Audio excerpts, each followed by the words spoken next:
might need to go back in there for a double shot. That's the first thing they said when I walked in. They said, you getting a double shot of espresso this morning? I said, no. I said, actually, I'm going to do a latte. He said, yeah, it's kind of the weather. I said, it is. It dropped, y'all. It's 69 degrees out here. It's chilly. It's cold. It is cold. I think that next week it's going to cool off a bunch, be in the 70s, which will be nice to work out in. So we'll do a lot of working out next week because it's going to be nice. Tis the season. Tis the weather. Let's see. It says it's 67 degrees right now. You know, it's crazy because you'll need winter clothes and summer clothes to live on the streets. I'm actually debating whether or not I'm going to work out in a little while, so I'm debating whether or not I want to put some pants on. I have some in my book bag. 67 degrees. It's crazy. Good morning. Oh.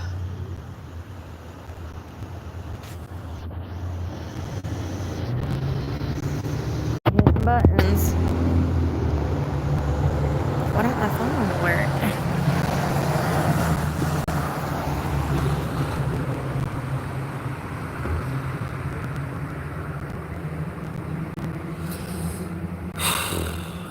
You know, I can't even come and do my job without the internet trolls. I mean, the first one ain't even got started and it's already a troll.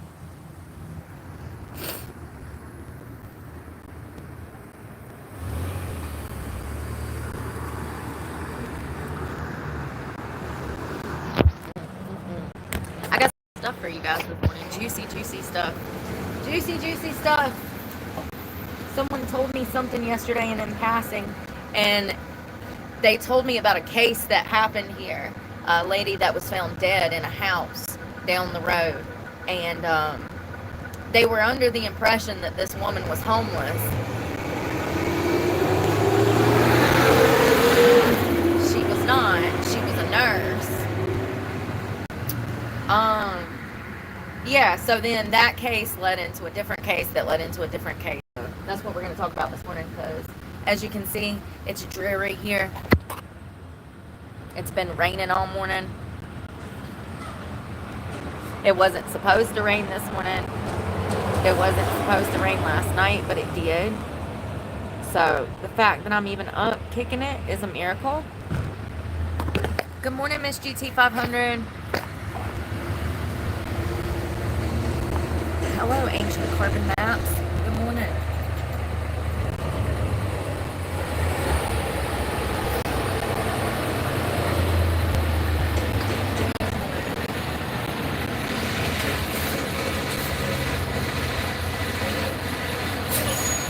Yeah, I think I need a double shot of espresso.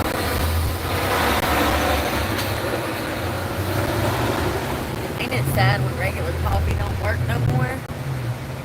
It don't work. It don't even like, it ain't even good enough to get in the shower with.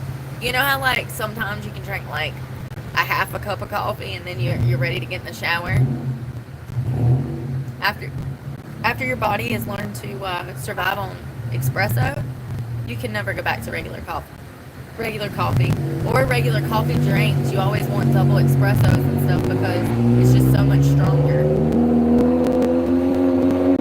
It's like a cup of coffee and a shot, you know?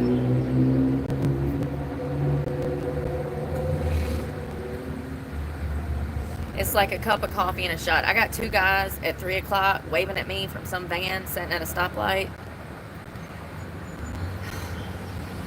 It's never a good day to get stabbed.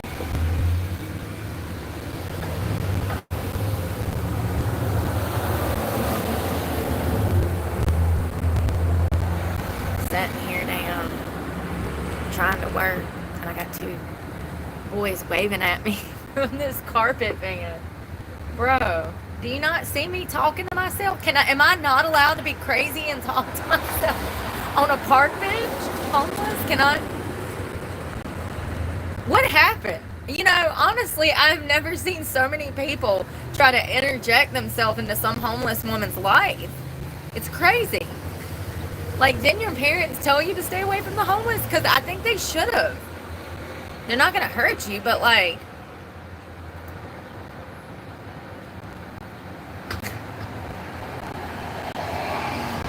I feel like Snow White all the time. I'm just out here collecting souls and birds and worms and foxes and damn.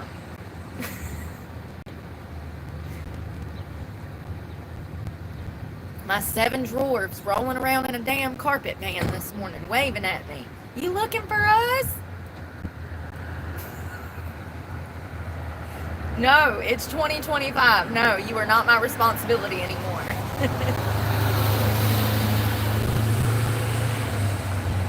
I ain't trying to put up with your grumpy, dopey asses anyways. 7 personalities, huh? It's too much for me. I already got 7 myself. Oh, God. You know what I mean? Y'all. People are crazy. They make me crazy.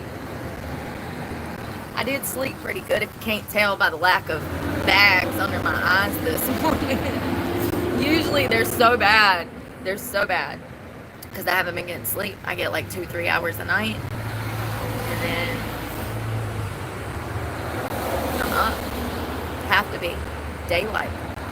Yeah. You can't just be sleeping out here on a park bench during the day. It's improper. Y'all, I don't know if it's the humidity or what, but my nose is running. I better go catch it.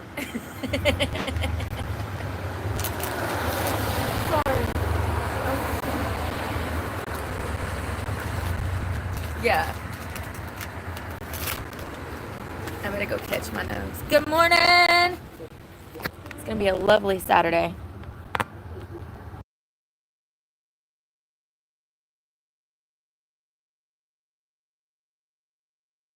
I think it's the humidity.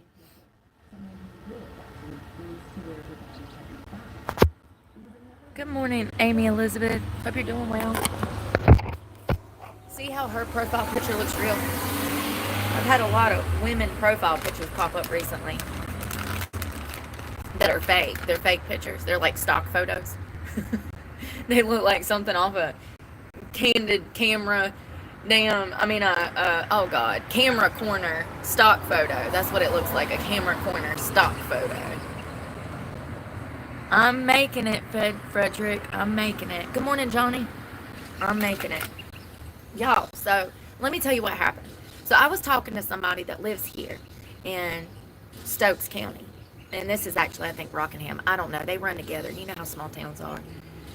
Are there lines? Are there borders? They don't act like there are.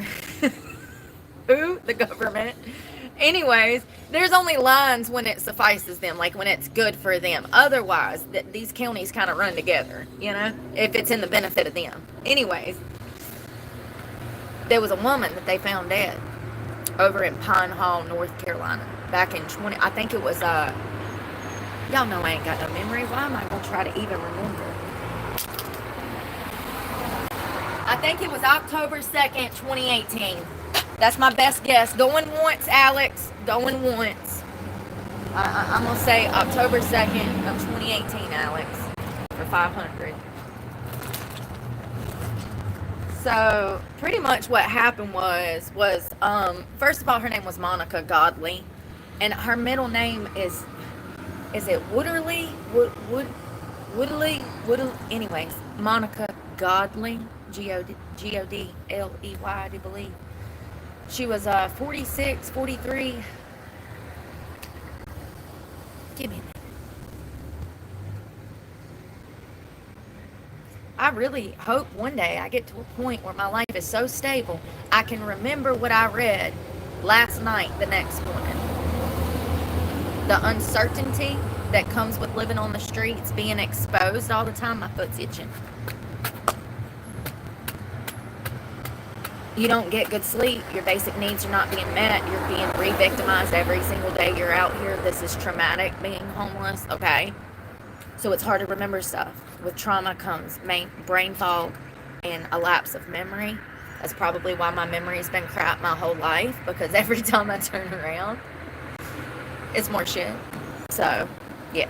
Anyways, let me find this so I can tell you, because it was very interesting. So somebody told me in passing that she was a homeless woman that just went up in there and they found her dead. And I'm thinking, oh, well, maybe she died from natural causes. Maybe she had a heart attack. Maybe it was the elements, because it does get cold. It does snow here. It gets very cold here, into the teens last year. So I thought maybe natural causes. No. She killed herself. That's what they're listing. The reason we're talking about this is because it does not make sense.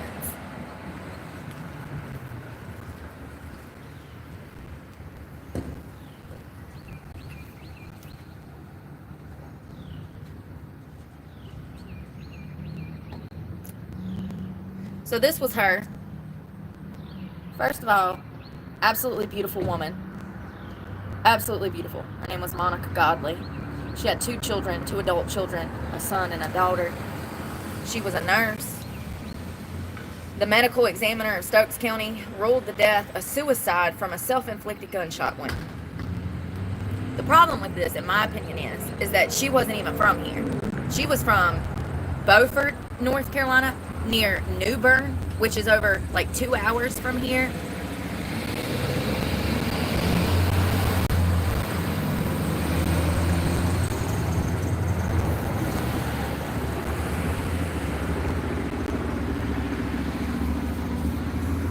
So right here is New Bern. Okay, that's the coast of North Carolina. Hold on one second.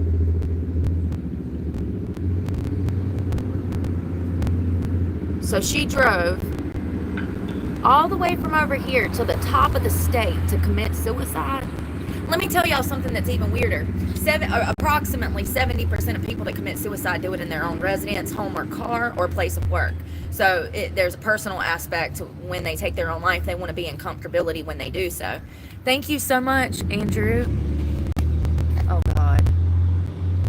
Y'all, the drama. I don't have time for this morning. This is probably a troll. Yes, account was created. Thank you for the money. Praying for you. So, this is what people do. They come here and try to make me look bad by making up lies and like, yeah. Very well.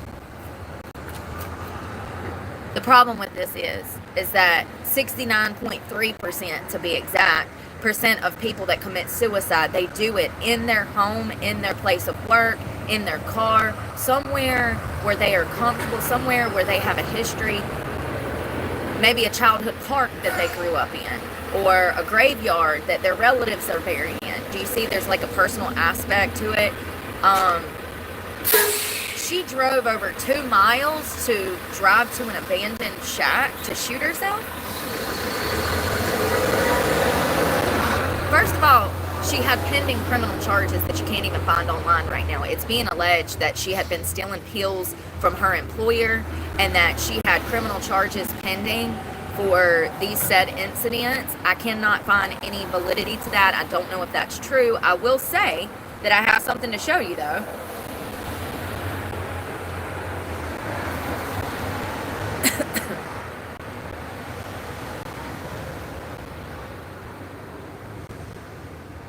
She did have 1 charge on the NC Department of Public Offender Search.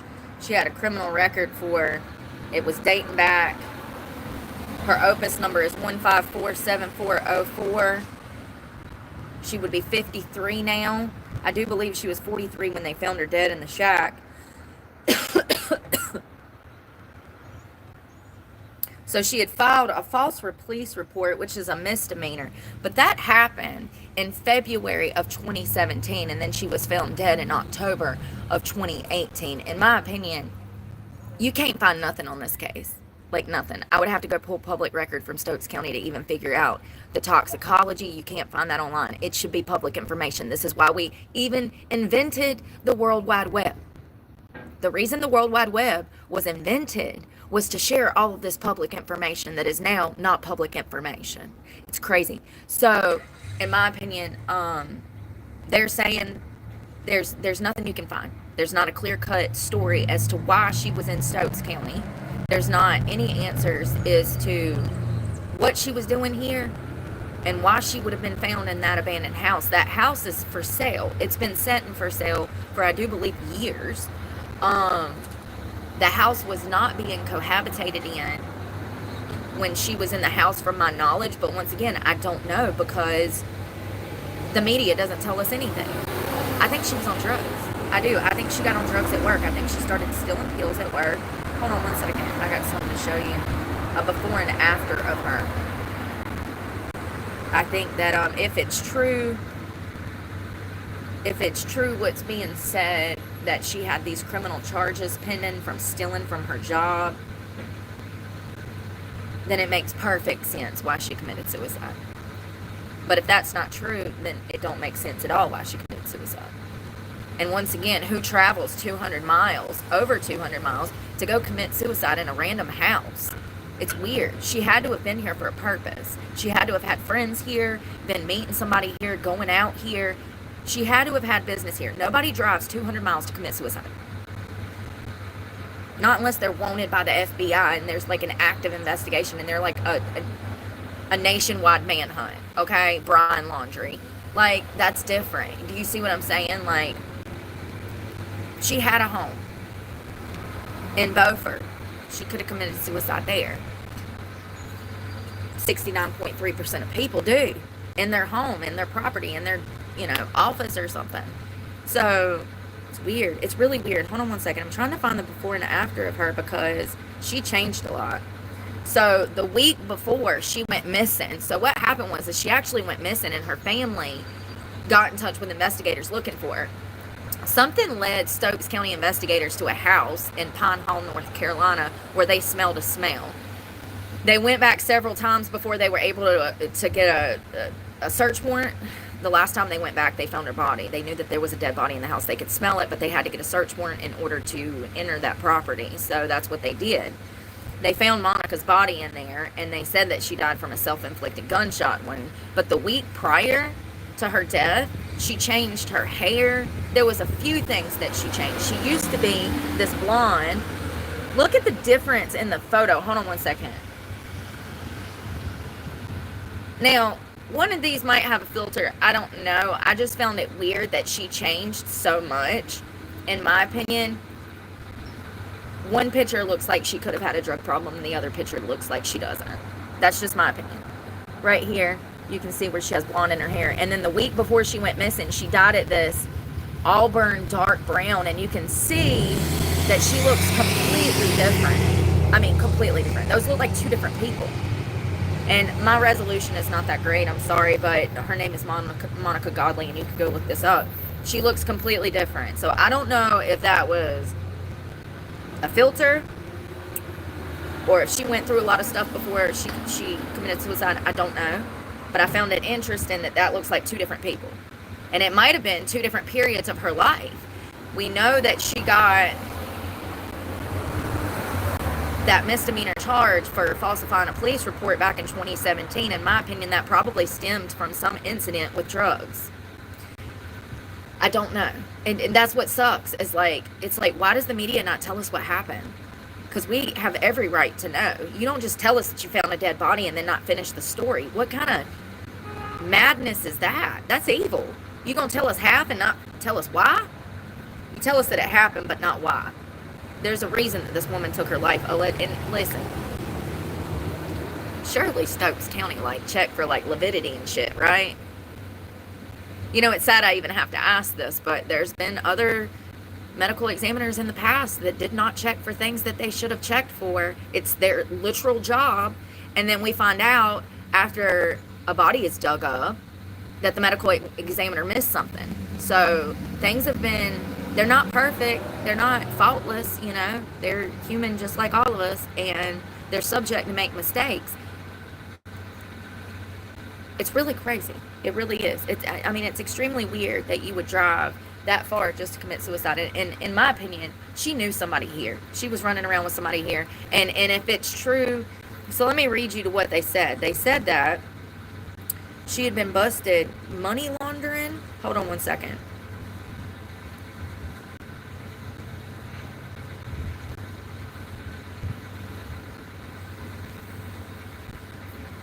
Monica Woodlard Godley. She was 46. She passed away. Hold on one second.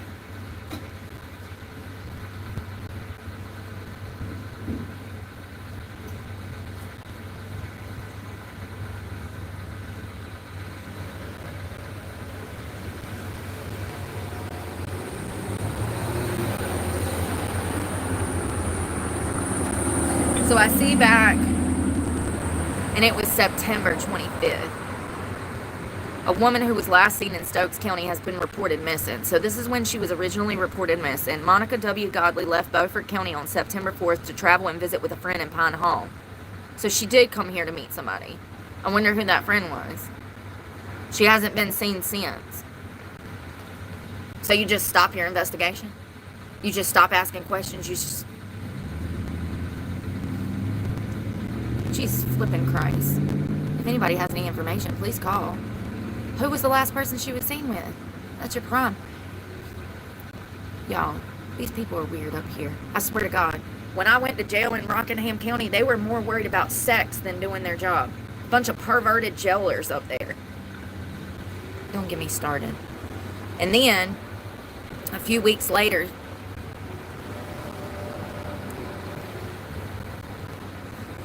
the human remains were found inside of a home here. So that was her obituary. Okay, I was just making sure that was her obituary because I wanted to tell you something about her life, but this obituary had a different date than the media, and this is my problem when doing these. This is part of the reason I stopped doing this, because it looks like I don't know what's going on, because the media types stuff that they shouldn't. Nobody has their story right. So she was 46, and she was from Chakawitty? I don't know. Listen. She was born July 14th, 1972. She graduated Chakawitney High School in 1990. She went to the community college at Pitt. She received her associates in nursing. And this is, in my opinion, once again, we don't know if it's true that she had pending embezzlement charges. That's what they're alleging. And they're alleging that that's why she took her own life. So she had a son and a daughter.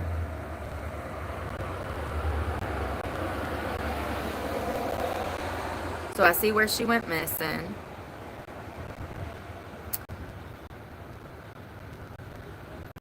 She was found inside of a home on Wednesday.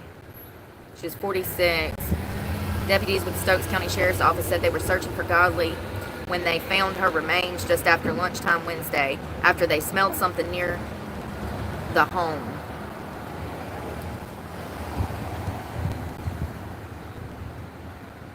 And they would have knew it was a dead body. It's a distinct smell, so they would have been able to go back and ask a judge for a search warrant. After receiving the request to look for her, deputies went out to the friend's residence but did not find her. Over the next few days, detectives began investigating the matter and continued to search the area around where Godley had been reported last. After searching the area, as well as speaking with neighbors in the area, Godley was still not located. Deputies went back to the area to search again on Wednesday and come up upon an abandoned house. Detectives then obtained a search warrant. And with the assistance of the North Carolina, it's the state bureaus of the SBI, they began processing the scene. Investigators said that she died from what appears to be a self-inflicted gunshot wound. What is this woman that got herself up into? And who was this friend? What was his name? Don't ask me how I know it's a he. It's got to be a he. Creepy. He creepy. Who drives 200 miles to come see a friend, over 200 miles, to come see a friend, to hang out with a friend, and then leaves said friend to go find an abandoned house and shoots and kills themselves? Let me remind you that 69.3% of suicides are done in the home, office, car of said person taking their own life. It's very rare, I mean extremely rare, for someone to make this kind of commute to visit a friend and then off themselves. It's just weird. That's all I'm saying. I'm not saying that she didn't. I'm just saying it's weird as hell. And then she was a nurse. She was a respected nurse in her community in Beaufort. What type of nurse starts stealing from their job? It's alleged that, hold on, we'll get there. It's alleged that it was embezzlement charges. Investigators, I found this interesting. Investigators said that Godley died from what appears to be a self-inflicted gunshot wound. What you mean, Willis? Either it is or it isn't. What appears to be. I don't think you know how to do your job properly now. Now I think you need to be under investigation. Either it is or it's not a self-inflicted gunshot wound. What do you mean it appears to be? Is this how we're operating in law now? It appears that person stabbed that person, but we don't know. So exciting. Are we locking up an innocent person or not? Do you see? Do you see what I'm saying? It appears to be a self-inflicted gunshot wound. Either it is or it's not. The medical examiner has ruled the death a suicide. And that's probably just the media that don't know how to damn write nothing, okay? Let me read you something. While some individuals have traveled a short distance to commit suicide, it's not the most common scenario.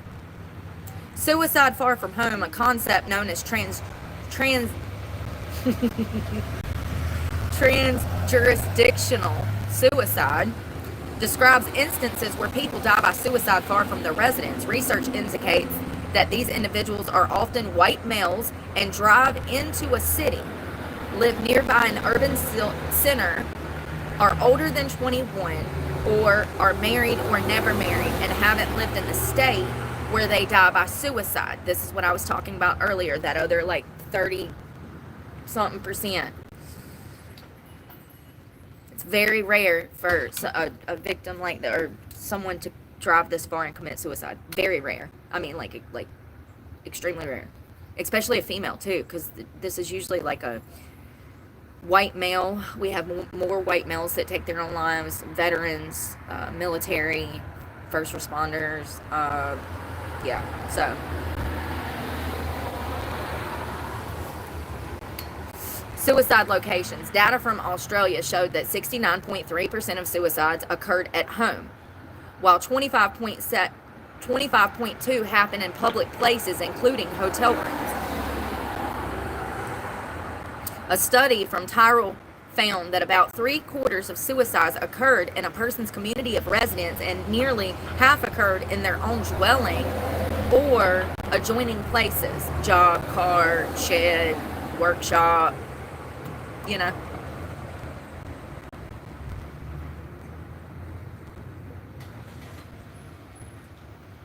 Well, hold on one second. Now I got a new question. What percentage of women commit suicide in comparison to men? I should ask for suicide rates in females and males. They'll find it. Men account for approximately 80% of suicides in 2023. That was a rate from 2023.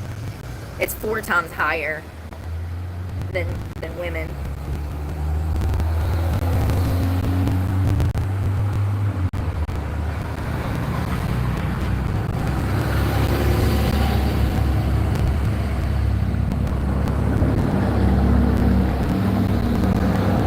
So it is higher, but I was trying to find a percentage and I don't see a percentage.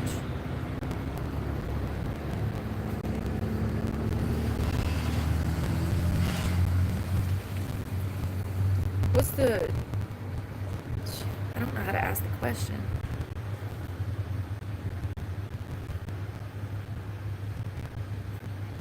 I don't know how to ask the question. I'm sorry. I was trying to find the rates on both sexes. So Stokes County detectives found the body of a missing woman, Monica Godley, in an abandoned house on Pine Hall Road in what the medical examiner has ruled a suicide. So it looks like it was September 27th of 2018. It was around the time that she was found, and this investigation was kicked off as to how she got here from Beaufort County. So I found some kind of online, trust it with a grain of salt, you know how people are. they were talking about she normally has blonde hair but dyed it auburn or brown before she left Beaufort County. And that was a statement by police. The police said that Monica, who usually had like a sandy brown highlighted with blonde hair, she completely changed that. She like dyed it like a box brown auburn, which was really weird because she had had the same hair color for like 30 years. So her whole career in nursing, over 20 years I suppose, she had had the same color hair. And then all of a sudden, before she comes down here, she dyes it a different color. Y'all, there is so much more to this story, and as I'm saying it, I'm starting to realize that if she did come out here to meet somebody, it would have been absolutely for something nefarious, something to do. I don't know. Dyeing your hair? Why would you do that? I can only think of 2 reasons a woman would dye her hair. To be in disguise, and because someone wants her to dye her hair for a specific reason.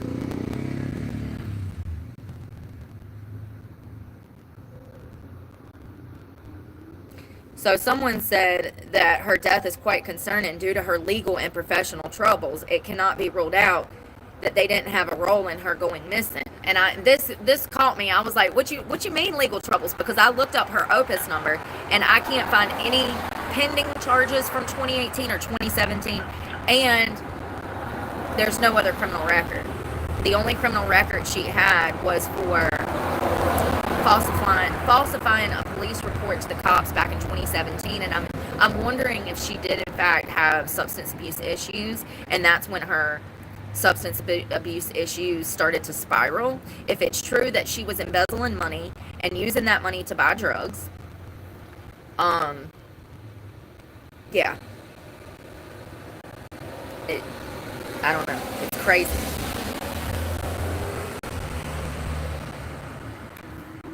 Someone said, I did some further sleuthing. She does have a criminal charge active from an arrest in April of 2018. The only info I could find is that a specific charge was for filing a police report that was fake, which was a misdemeanor, which she got community service and probation for because she was a first-time offender. So there is also a reference that the outcome of the service and probation was unsatisfactory, maybe because she was failing drug tests. Allegedly, we don't know. It's just weird for a nurse who had a 20-year career, raised children, was responsible, stable, respectable, pillar of her community. All of a sudden, she now has legal trouble. She's dyeing her hair. She's being charged allegedly with embezzlement. There's, allegations of drug use. And then she dyes her hair and comes out here to meet a friend 2 hours away and then takes her own life. If it doesn't make sense, it's not true. If it doesn't make sense, it's not true. None of it makes sense.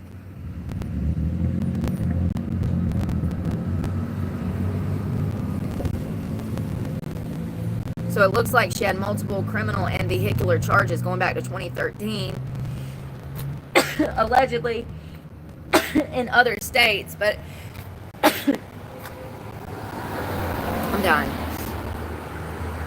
Some states report a traffic charge or an arrest as a criminal, so take that with a grain of salt. Well, why didn't you drop a link? Okay, here we go. So the NC court calendar, when was this posted? So this was September 26th of 2018, which would have been a few days after, or right when she went missing. So it would have been before they found her body. Oh no, I think they found her body on that day, which is crazy. So this would have been around the time that she was missing and nobody knew where she was. NC court calendar indicates she has a court date on 10/10 for charges of felony embezzlement, CS by employee. That was the same day. I'm looking at the time now. An hour later, someone posted on the chat, Stokes County deputies found an unidentified human body while searching for her. So I don't know if this is true. Take it with a grain of salt. It's being alleged that she actually had pending charges for embezzlement from her employer. And you saw that picture. Ding, ding, ding. She has 3 counts of embezzlement against her in Pitt County where she works. More specifically, the embezzlement is actually taken controlled substances, pharmaceuticals, from where she works. Her next court appearance is supposed to be October 18th. Given the nature of the crimes alleged, her license as an RN is in jeopardy. This information comes from the North Carolina court records. In my opinion, it sounds like she got on drugs. It sounds like she got on drugs and got mixed up in a lot of nefarious shit. I don't know if this is true. If this is true, then I believe she took her own life. But if these criminal charges and a drug history is not there, then I don't believe for a minute she took her own life. You know what I mean? Does that make any sense? Then the same person says, that said, what has been said by the family is concerning on its own. So it seems like, and when I went to go find their Facebook, I couldn't get into my Facebook to get into their Facebook. It sounds like she didn't, her family maybe wasn't the nicest people.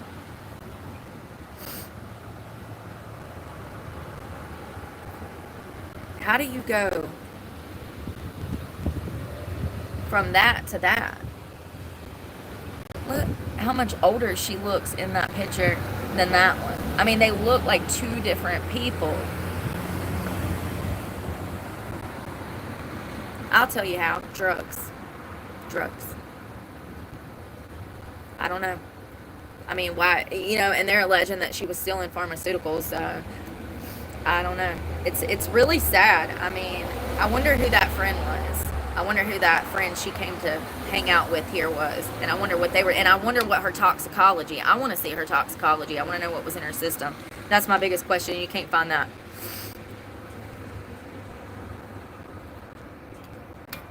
It's crazy. The general public thought she was some homeless woman that,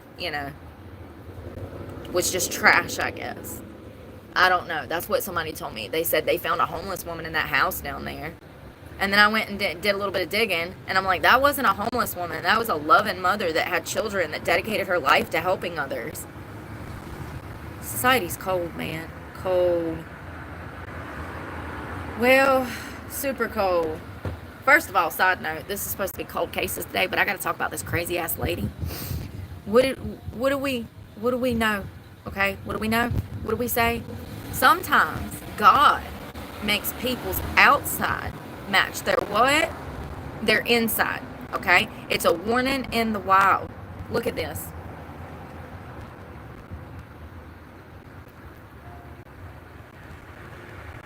Does she look stable, sane, rational? Yeah, she was arrested for mating with animals. I feel like for legal reasons, we need to call that rape. She was raping animals. You cannot make this shit up. So she was actually charged, I do believe, in Martinsville. Hold on. This is just a side note. I ain't going to go too far into this because a Danville woman was arrested on Wednesday for engaging in inappropriate, my favorite new word, inappropriate and unlawful sexual acts with you know who.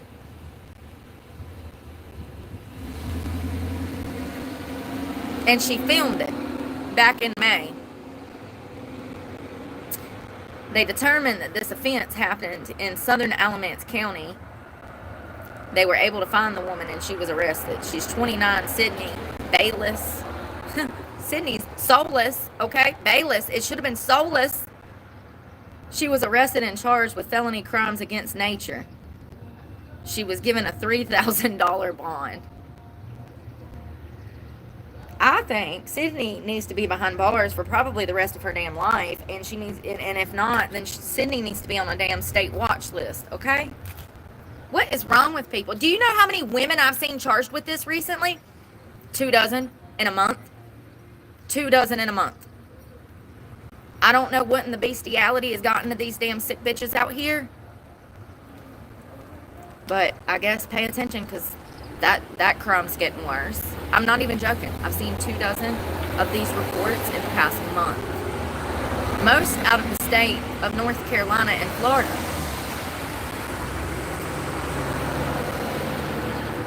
Crazy. You know why that is, right? I'll tell you why. It's because of technology. It's because of sites like OnlyFans. It's because of porn. So there was a cold case file here in Surrey County. It was actually a little girl from Winston-Salem that was killed back in 1980. They found her next to a tobacco barn. She'd been murdered for many, many years, 30, 40 years. They didn't know who done it. I want to read you this because it was really interesting to me, because they just caught the guy, I do believe, last year or year before last. And this is great police work. Listen. So, man convicted of killing a 14-year-old, Rhonda Baylock was her name, and he was arrested 40 years after her murder, but recently he was denied parole.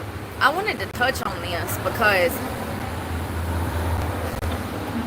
if our wording and murdering a 14-year-old child is not enough to warrant the death penalty, then what is? He only got, I think, 21 years for killing Rhonda. 40 years after he murdered her. This is the prime reason that we have the death penalty in the state of North Carolina. This gentle justice, it makes me sick. So this is out of Surrey County. The man convicted of raping and killing a 14-year-old, Rhonda Baylock, in Surrey County in 1980 has been denied a parole. So Baylock was found dead on Friday, August 29th, 1980. The case remained unsolved for nearly 40 years. In March of 2015, the Rhonda Baylock Task Force was announced in a renewed effort by the NC State Bureau of Investigation and 4 sheriff offices to solve the cold case. And one of the Surrey County Sheriff Graham Atkins said, within a day or so after receiving her call, there were developments that I cannot discuss here today, but this task force is actively pursuing the leads. Now, this is when they were looking. I got this guy over here being a creep. He just got out of a car. He's just standing here eating a sandwich, being a creep.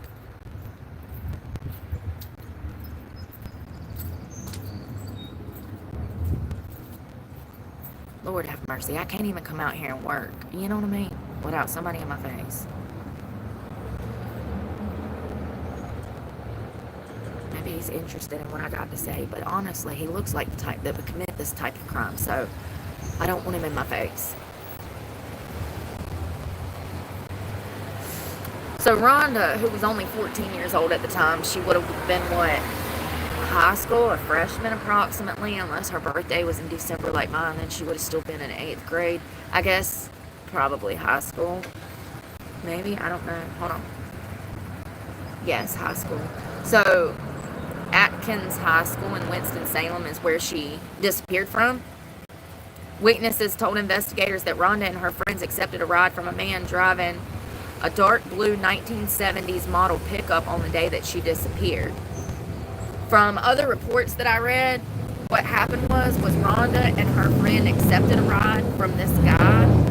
See, Rhonda lived in Rural Hall. She went to high school in Winston-Salem. Another loser. She went to high school in Winston-Salem. And so that's like a 30-minute hike. 20 to 30 minutes. It's kind of crazy that, and maybe I just don't have my geography right. That's a crazy ass walk. I mean, it was 1980, so things was way different. From my understanding from other reports, what happened was that Rhonda actually was never dropped off at her house. She was never dropped off at her house. Her friend was dropped off first, and then Rhonda was found stabbed to death. Listen. 3 days later, her body was found partially clothed in a heavily wooded area near Secrest Loop Road in Pilot Mountain. An autopsy report indicated she was assaulted and stabbed to death. I might be getting 2 cases mixed up, y'all. Damn, why do I do that? I do that so much. Anyways,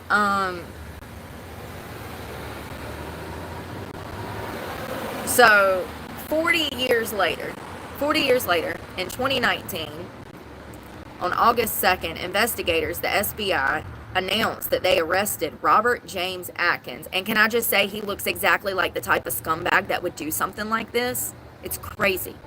They all have a look. They all got that same look. He was 62 years old at the time. I'm not joking. If I would have saw him walking down this sidewalk in the middle of the night, I would have changed the street. I would have walked across the street to get away from him. How does someone walk around for 62 years looking like that and no one thinks he's a threat? Officials said DNA evidence played a crucial role in his arrest. He looks like the hills have eyes, but worse. Swear to God.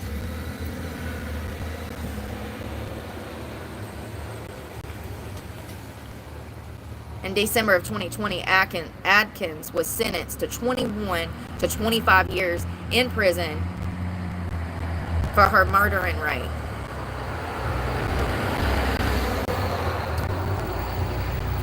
That is not justice. He should have got the death penalty. He's lived a long life free on the streets. If he does not qualify, then who does? He killed a child. He raped and murdered a child. Who qualifies for the death penalty if that does not warrant death? Why do we even have it? He should have got the death penalty. Now he's going to be living on the taxpayers' dimes for God knows how long. Modern misconception, it's cheaper to house them than kill them. I don't know who come up with that lie, but if you believe that, then you don't have no common sense. Zip zero, no common sense. How much is a bullet?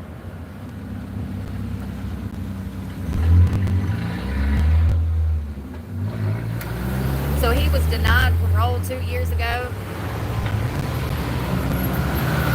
How often do prisoners come up for parole in the state of North Carolina?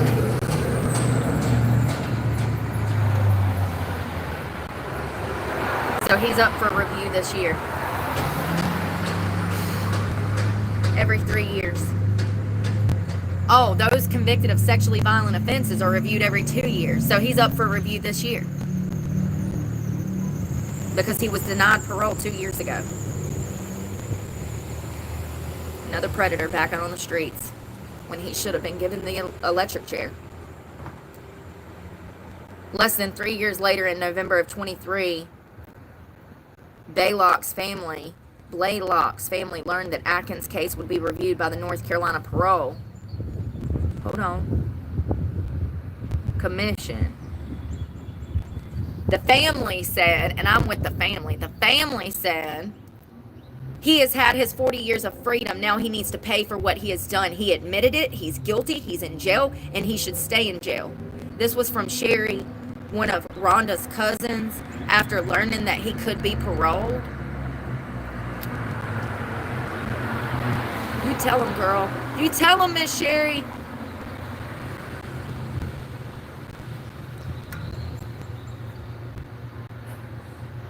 So about 10 weeks after Fox 8 confirmed, Atkins, who is now 67, will continue to serve his sentence. First of all, you think I'm joking? Hold on, let me see if I can get this picture to pull up, because half of his mugshot's right here. Damn. Why won't it let me?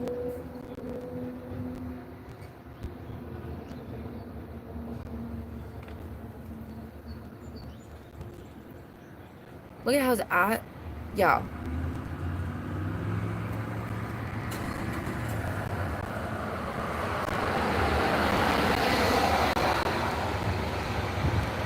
He was a teen when he done this. He would have been approximately 1980. He would have been in his 20s approximately. Rhonda would have been a 14-year-old child.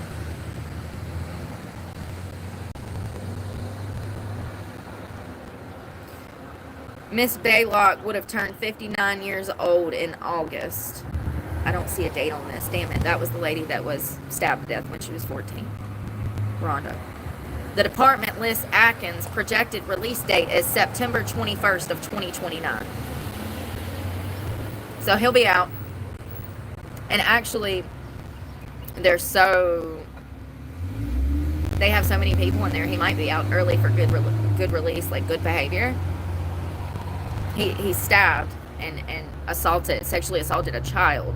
And this is what North Carolinians, you think that child's life was worth 20 years, 21 years, 25 years? What if it was your daughter? What if it was your granddaughter, your niece? I hope shit like this never hits close to home for anybody. But this shit's got to stop. You know how we can make it stop? Use the death penalty.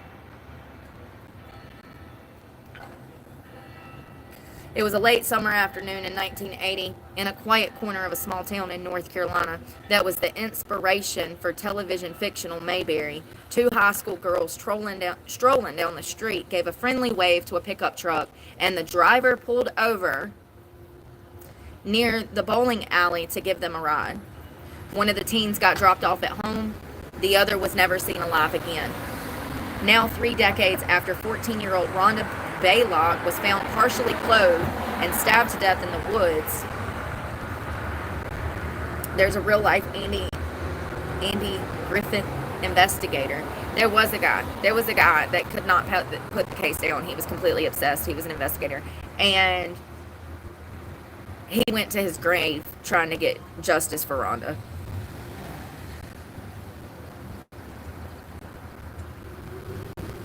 Graham Atkins was one of the sheriffs too, Surrey County, that fought to get justice for Rhonda.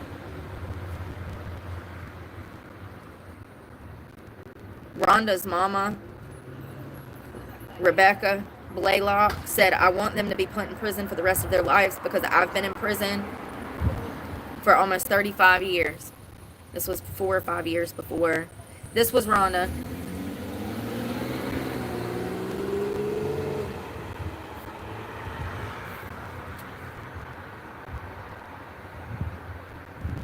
You know, it's crazy because both of the composite sketches looks nothing like that guy. Maybe it did when he was like 20 years old because he kidnapped and killed her when he was like in his 20s. But she was walking with a friend after school on August 26, 1980 when they got into the blue pickup truck driven by a man in his 20s who said his name was Jimmy, but that he went by Butch.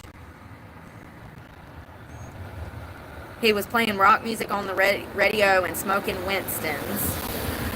The driver dropped off the friend, but for whatever reason, Rhonda decided to stay in the truck when she didn't return to her Rule Hall home, so she was right down the road. Her parents reported her missing. 3 days later, she was found 18 miles from home when a man driving down a private road spotted a body under some trees near a tobacco barn in Pilot Mountain. So I didn't have my crime scenes next up. I just read so much stuff, they all flow together. I'm getting cold. I might have to put on pants. Where's my coffee?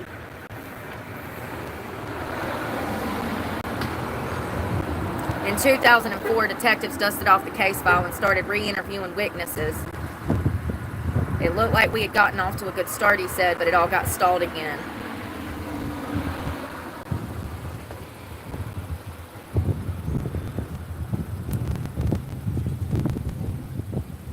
Late last year, some new stuff popped up, Atkins said. He couldn't say at the time what it was about because it could compromise the investigation, but the guy was arrested. I wonder how they charged him. Well, he admitted to it. Oh, and then there was DNA, I think. Passerbys found Rhonda's body 18 miles. Numerous witnesses in Rule Hall saw Rhonda and her friend voluntarily get into a blue Chevrolet pickup truck driven by a white man who authorities said was Rhonda's killer. Eyewitnesses described the driver of the blue pickup truck as a white man with a tan, possibly late teens or early 20s, tall, around 165 pounds, with straight brownish hair, feathered on the sides, and light facial hair. He listened to rock radio station and smoked cigarettes. He wore a black t-shirt, faded jeans, white tennis shoes, aviator-style glasses, and a baseball cap. They got a damn good description. I can't believe this went unsolved for 40 years, especially with them knowing the description of the pickup truck.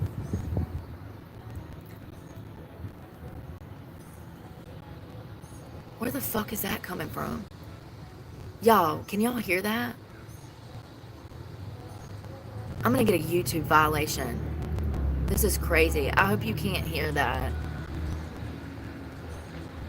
I can't find nowhere quiet to fucking work. Like, It's ridiculous. Like, I mean, and it feels personal, you know, because it happens so much. It's like, damn, how am I ever going to get off the streets if everybody's out here trying to prevent me from making money? So obviously this man has aged over the past 34 years, and his appearance will most likely differ from the description given in 1980. Witnesses said the blue 1970s model truck was immaculate, except that the passenger side mirror was missing. All of these minor details, it's easy to find. It's weird that it took 40 years to fix this, to find who did this. So the mirror was torn off the car. The rear tires did not match the front. The truck had snow tires on the rear and white wall tires on the front. Very specific. The cab had a bench seat. The CB radio was mounted underneath the middle of the dashboard, and the word Chevrolet was on the steering wheel with a white camper. Hold on. With a white camper shell covering the bed of the truck. This thing would have stuck out like a sore thumb. Do you hear me? It's missing a mirror. It's got mismatched tires. It's got a white camper shell that doesn't match the rest of the truck. This thing would have stuck. This is crazy that they never solved this. The vehicle could have been borrowed when the murder occurred or sold afterwards. Unlike many cases that are decades old without arrest, all of the evidence collected during the investigation of this homicide case exists and is in excellent condition, some of which is currently at the state crime laboratory to be analyzed using DNA testing and other technology that previously did not exist, and the results are expected soon. That's probably how they were able to arrest him. Yeah, back in 1980, they wouldn't have had the DNA technology to arrest him. I wonder if he had priors. Hold on one second. I'm going off on a tangent. I hope you can't hear that music. It makes me mad. You know what I mean? Oh.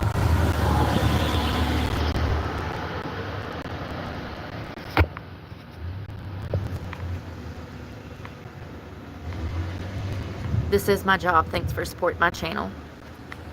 You could never do what I do.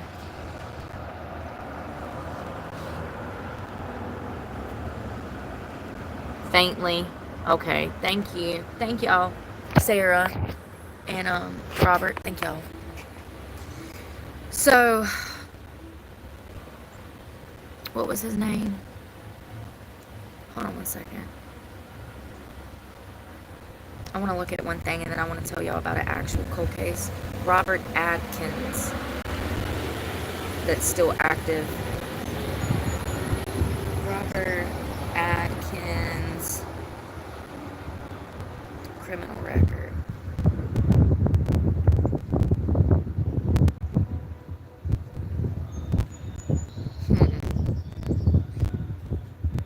Lord have mercy.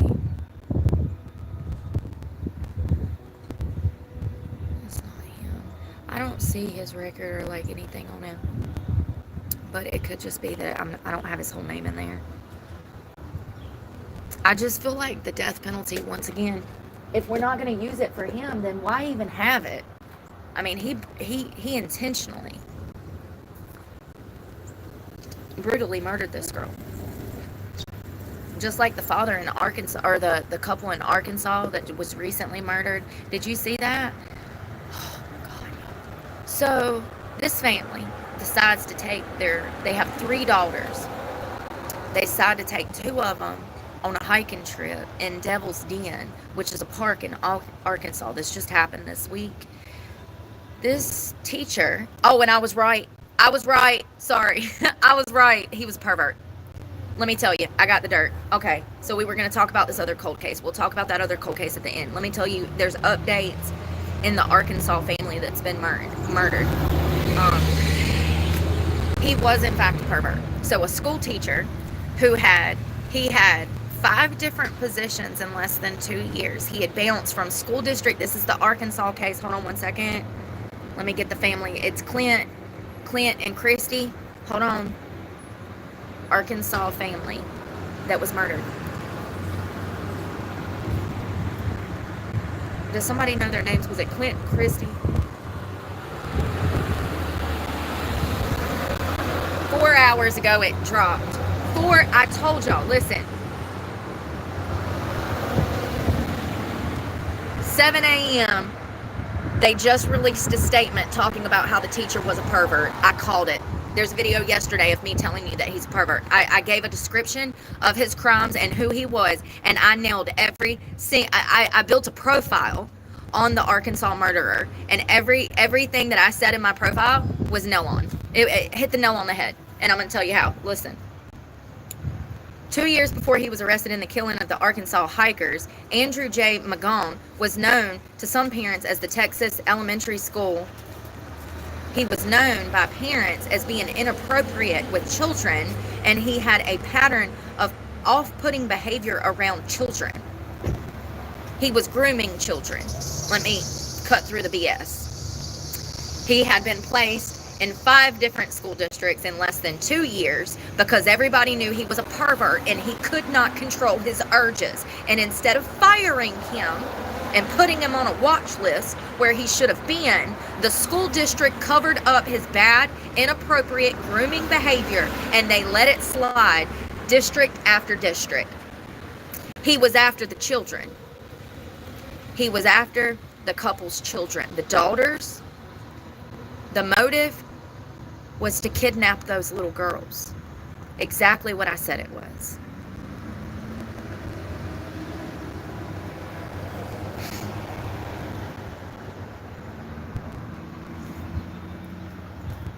I think I need to look at the other phone because I've got screenshots, important stuff that I wanted to share with y'all about that case.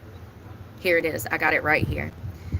This man was a school teacher. Look at that demonic, possessed piece of crap. Every single one of those school districts should be sued. I don't know by who, but maybe by the family of the deceased in a wrongful death suit. There you go. Absolutely. Because those school districts, they are mandated reporters. That means that if somebody's weird and they're messing with children, by law, they have to be reported to the police.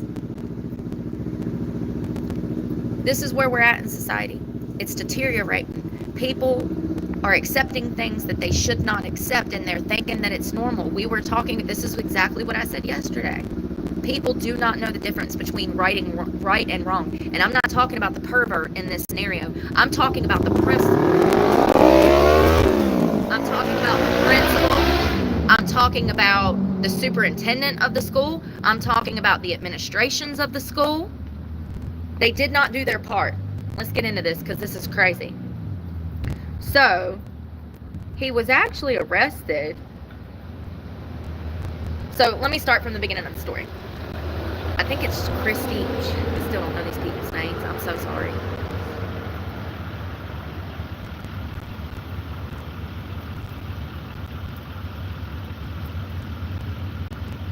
So this was the loving couple. And let me tell you something about these people. Everything that I've heard about these people, everything that I've read about these people, not only did they love their 3 daughters, but they were good parents. They were literally out here taking their children on a hiking adventure, getting them outdoors.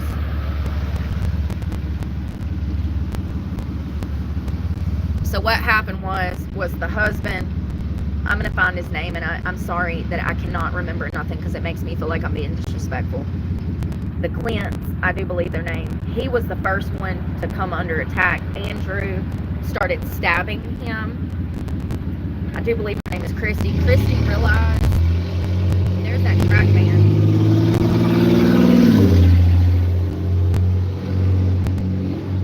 That's that van that I'm always talking about. The one that's like all methy and shit that's loud. Listen, I'm gonna shut up. So Andrew, this 29-year-old school teacher who has been in between jobs, for some reason he was out in the wilderness around this family in this state park called the Devil's Den. He first attacked the father, started stabbing him brutally. Christy realizes what's happening. She she had 2 daughters. One of her daughters decided to stay back with family, so that, thank God, they only had 2 daughters with them. This might have went in the opposite direction if they had more children. It's just, more people to keep safe, and Christy realizes that her husband is being attacked and fatally stabbed, so she grabs the children and she runs to shelter them. It's not been said if it was in a home where she locked them or if it was in a car. She hid the children in this state park, and then she went back like a good woman. Can we talk about how good of a woman Christy was? She went back for her man. Listen, that actually surprises me. I didn't think there was too many women in modern society that would fight for their man, like in that concept, in a classy way, not in the street because he cheated. You know, like, it's crazy that she went back to help him, and she did, but in the process, she was also fatally stabbed. So, manhunt begins for whoever killed this sweet couple, and listen to this. Some of the comments are crazy. I wanted to read y'all some of these comments because, so as it turns out, he was in fact a pervert. He actually had been moved from district to district for years because of his inappropriate behavior with the female students of his class. Someone said, damn, what a woman the mother was. Took her daughters away and come back to help her man. Amen. Somebody says, he looks like an extra from The Hills Have Eyes. Someone said, he was inappropriate with little girls in the past. Maybe he had hoped to take the two daughters. Andrew James McGone, a former elementary school teacher, appeared in court accused of fatally stabbing parents Kristen and Clinton Brink. I was all wrong, Clinton. That's why I was thinking Clinton. As they hiked with their daughters in Devil's Den State Park, Arkansas. The attack, police say, was random and unprovoked. No, it wasn't. No, it wasn't. Sorry. In my opinion, no, it wasn't. It's not random. He wanted those children. He's a pervert. Someone said he looked scary. Literally has evil in his eyes. That poor family, I'm so sorry they ever had to come in contact with this disgusting monster. Someone said, at this point, I'm sick of everybody. Me too, girl. Me too. So, this guy right here, August the boy, how can anyone look at this man and say, yeah, I'd trust him around my kids? Great point, August. Hold on. Let me just take you down memory's lane if you don't know who we're talking about. Who would look at him and think that he needs to be around children? Tell me that they are desperate to hire educators without telling me they are desperate. I mean, you couldn't have picked nobody that didn't look literally deranged. Anyways, so it appears that after he committed this stabbing and he could not find these children because the mother had secured them, he then decides that he's going to go get a haircut. He's going to switch it up. So he was actually detained and arrested in a hair salon. You can see they're putting cuffs on him. I've seen the surveillance footage. He's a weirdo. He's right there with Brian Kobarger. He literally has no emotion. He does not ask why they're in his face. It's like he already knows. He knows that he's being arrested for murder, and it's not even got to be said. Someone said, he looks really, really angry. So it was 5 different schools in 3 states in 3 years.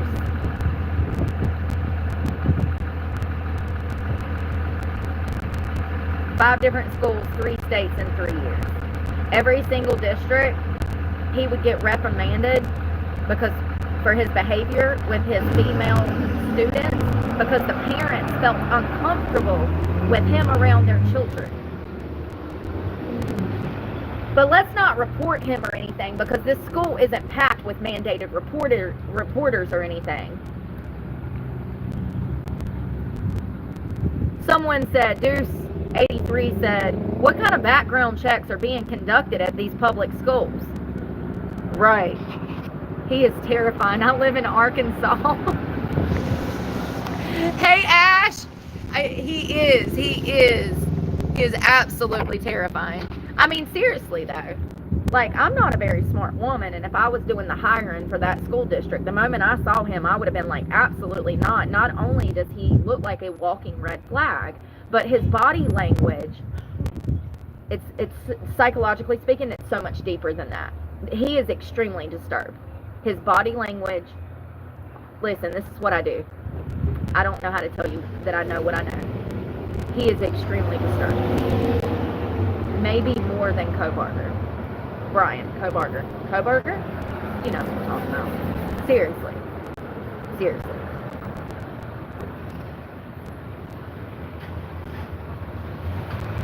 Someone said, how did he get hired to be a teacher looking like that? So someone said, he's a serial killer with serial killer eyes. No way this was his first time. And now, this has kicked off more, I don't want to call them allegations, but suspicion, because now people are looking into Andrew McGann's past, where he was located in these different school districts, and they're wondering if there's any cold cases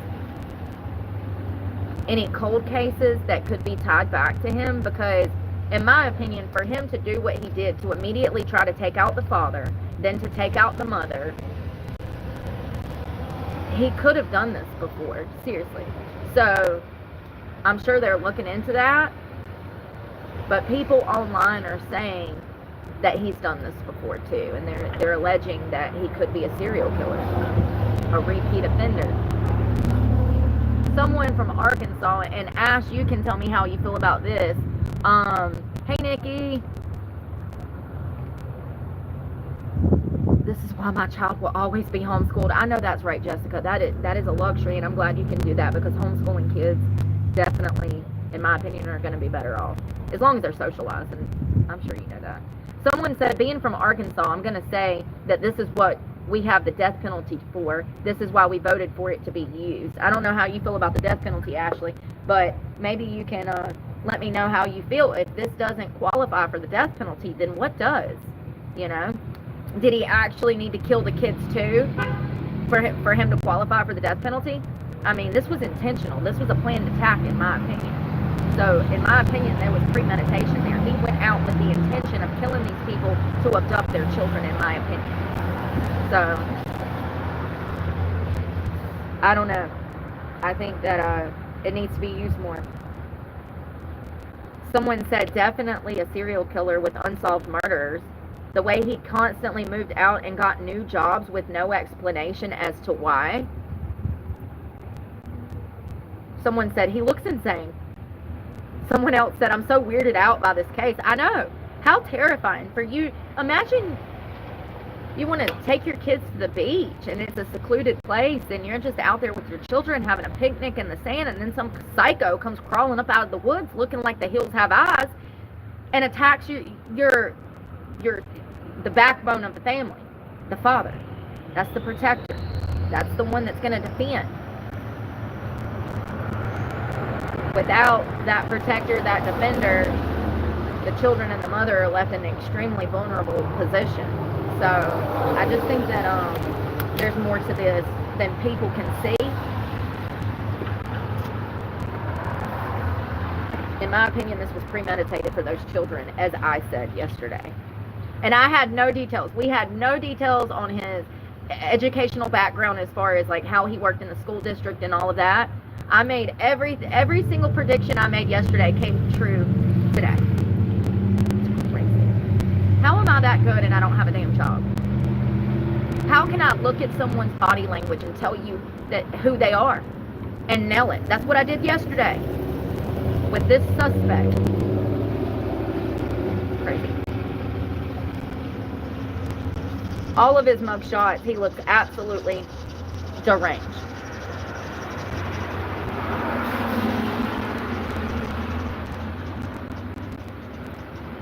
A little history.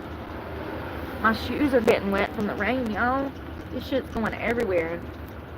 The man who was arrested in Arkansas for the murders at the Devil's Den State Park was a teacher from Broken Arrow Public Schools during the 23-24 school year. He was a 5th grade teacher at the Spring Creek Elementary School from 23 to 24 school year and left on his own accord to work out of state at a different school district.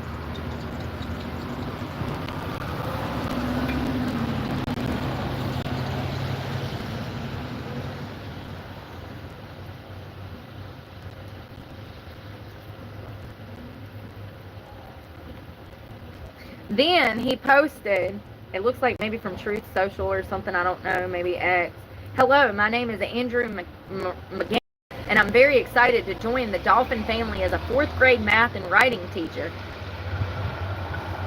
And this explains why they can't read and do math. You got perverts hired to teach and do math. No wonder they can't read and write. He was hired to be a math and writing teacher, and half of these damn kids can't read and do math.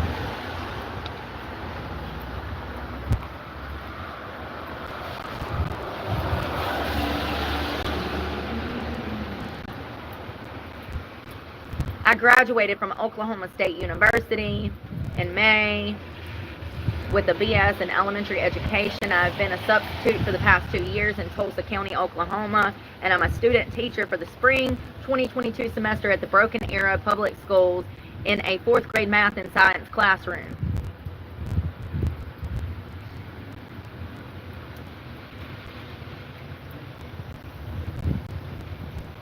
So, and this is a post from one of the schools when they hired him. They posted on their own social media page that they had hired him. This is a different school. Andrew McGann was Jack's 4th grade teacher when he was a student at Donald Elementary. Oh no, this is from a parent that had him as a teacher. Sorry. Him and several classmates noticed inappropriate behavior from him towards several little girls in the class. It was reported to the principal, Heather Shorter, at the time, and he was allowed to resign without any consequences, and even went on to continue teaching in another district. Finding out he went on to kill a couple in front of their 2 little girls is horrifying, and the fact that there was warning signs and that he was continually allowed around other children is a travesty. You need to hire me to profile. I could have had a 2-minute conversation and told you he was insane. Probably a 2-second. All I need to know. What's your favorite thing to do?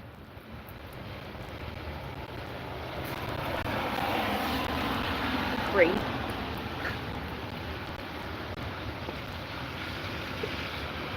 So it looks like they have DNA evidence and a matching vehicle description.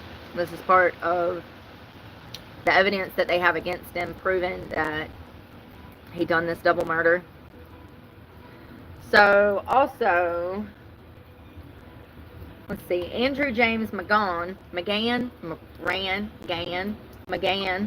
a former elementary school teacher, appeared in court accused of fatally stabbing parents Kristen and Clinton Brink as they hiked with their daughters in the state park in Arkansas.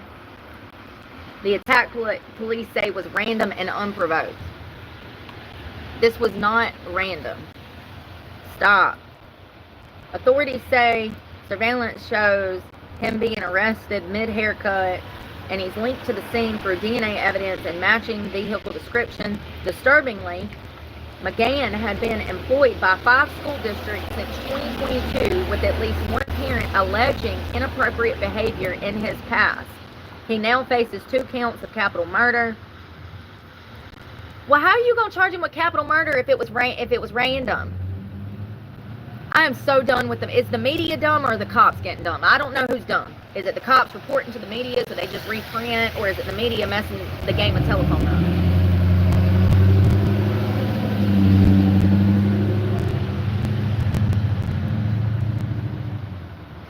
Someone said, if you ask me to draw a character of a murderer, this is what I would draw, talking about him.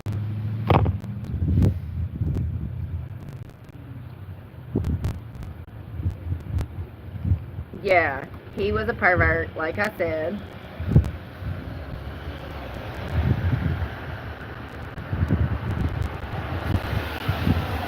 Five different school districts in 2 or 2.5 years. Yep, those schools absolutely know more than they've let on or reported.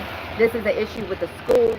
They will allow a teacher to leave on their own and sweep everything criminal under the rug.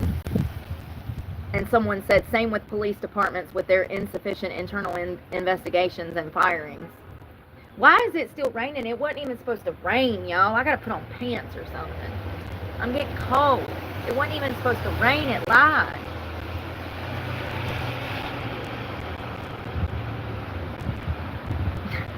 And so they said that he had no prior criminal record, right? But then they showed like 4 different mug shots. And somebody said, if he hasn't been arrested prior, why are there so many damn different mug shots of him? Great point.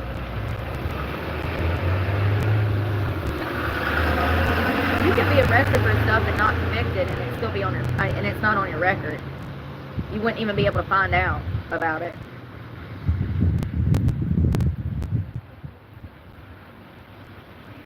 So creepy. Alright. Is it going to stop raining, or is it going to keep raining, or what is going on? It's cold.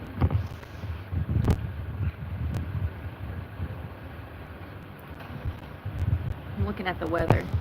I know, it's so sad. I think they were desperate. I think they were desperate for educators, and they just tried to overlook his inappropriate behavior. You know,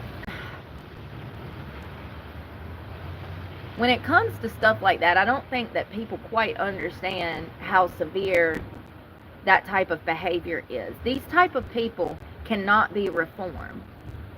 There's nothing that we can say or medically do for them, or medications that we can give them to not want to make them not commit sex crimes. They are hardwired to be attracted to children, and there is no changing that. Nothing we can do through therapy, psychology, medication, reform, we can't fix them. That's a proven fact. And I don't think that people, the general public, quite understands these types of, these men, psychologically speaking. But that's why I'm here. So that's what I'm going to spend my whole career teaching people. And with society, you know, getting disproportionately dumber, these types of sex crimes are going to get overlooked a lot more. We're going to see more of these situations in the news in the future, because people are getting dumber and they don't understand what is a red flag. Those teachers, educators, that Heather Schumer or whoever she was that was his principal, she should have reported, and she didn't. That's probably because she's unaware of the severity of his actions. She thinks that it's, oh, he's just showing more favoritism to the little girls. No, it goes so much deeper than that. But a lack of intelligence is what leads to these crimes getting worse. Statistically speaking, a lack of education, we see these types of crimes go up. You know, just like poverty is a gateway to crime, a lack of education is a gateway to crime. All of these things flow right back together. So, you know, back in the day, if you were molested by your uncle or cousin, you go, and a lot of women would go and tell their family, and then their family would say, oh, it didn't happen, or oh, he's not a pervert, or oh, he didn't mean it, or oh, he was drunk, or oh, you know what I mean? It's not acceptable. It's not okay. Now it's happening in the school district. And it has been for years. I'm not surprised. I think what I'm surprised about the most is that I profiled him, and I literally, if it was a 10 out of 10 score, it was a 10 out of 10 score yesterday. I created a profile on him. We talked about who he was and who I thought he was. And everything that I predicted came true this morning. Crazy. I need to start doing that more. I knew he was a pervert. I knew the motive was the little girls. The crime tells you that. The fact that he attacked the father first, he was trying to eliminate the strongest point, strongest person. His teaching career, big red flag. And then his in-between jobs. That was all I had yesterday. All I had was the information that these people had been killed, and that he used to be a teacher, and that he was in between jobs. How did I know he was a pervert? How did I know that he was after those children? How did I know all of that based on the lack of information that I had?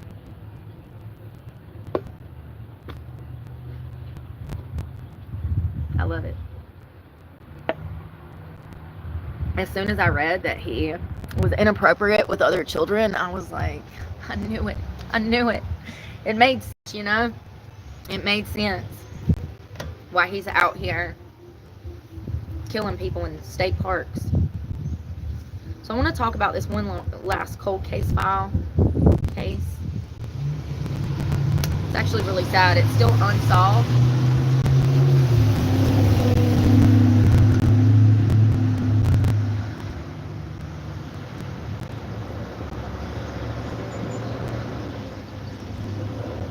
Ironically, her name is also Rhonda. This was Rhonda, cold case file. Rhonda actually,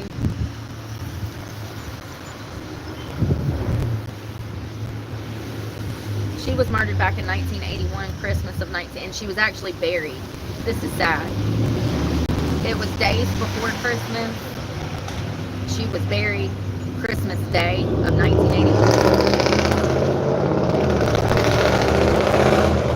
That's that same piece of shit that was driving by earlier. The silver piece of shit, and it's got these pink. You know how all these young kids do that tacky shit where they put their hashtag cash out. You know that tacky shit? It's got like that tacky writing on the back and shit, you know? So let's see. It's been almost 42 years since Rhonda Henson was murdered. She was killed in Burke County just 2 days before Christmas of 1981. She was only 19, and she actually left home to go attend a Christmas party at her workplace, and she never made it back home. Her parents actually went into hysteria at like 3 a.m. when she never returned home from this Christmas party. Stokes County Schools is so corrupt. Superintendent bullied her and his buddy staff. I believe every word of it. I believe every word of it. I know how they run the sheriff's department over there. I believe every word of it. I am so sorry. Resigned for cyberbullying. She was bullying with her students. I believe every word of it. These adults out here nowadays, they act like children. They act like children. So it's no surprise that people in the school district would get mingled up with a bunch of teenagers trying to relive their high school days. Do y'all remember just 3 months ago, I reported on a story with the principal of the school and the superintendent who invited over 100 students to a house party where they provided alcohol to these high schoolers. These children who were high schoolers were busted at the principal's house partying. She's in jail, and rightfully so. She's in jail. Absolutely insane. So Rhonda was 19. She had a new job. She was so excited about life. It's 1981. It's a few days before Christmas. She gets all dolled up, puts on her best dress, and she goes out to this Christmas party. Now, Rhonda is 19, but Rhonda was very responsible, and she always come home at a decent hour. I do believe it was somewhere between 1 and 3 a.m. Her parents realized that she was still not home, and that's when they called investigators to get somebody to go look for Rhonda.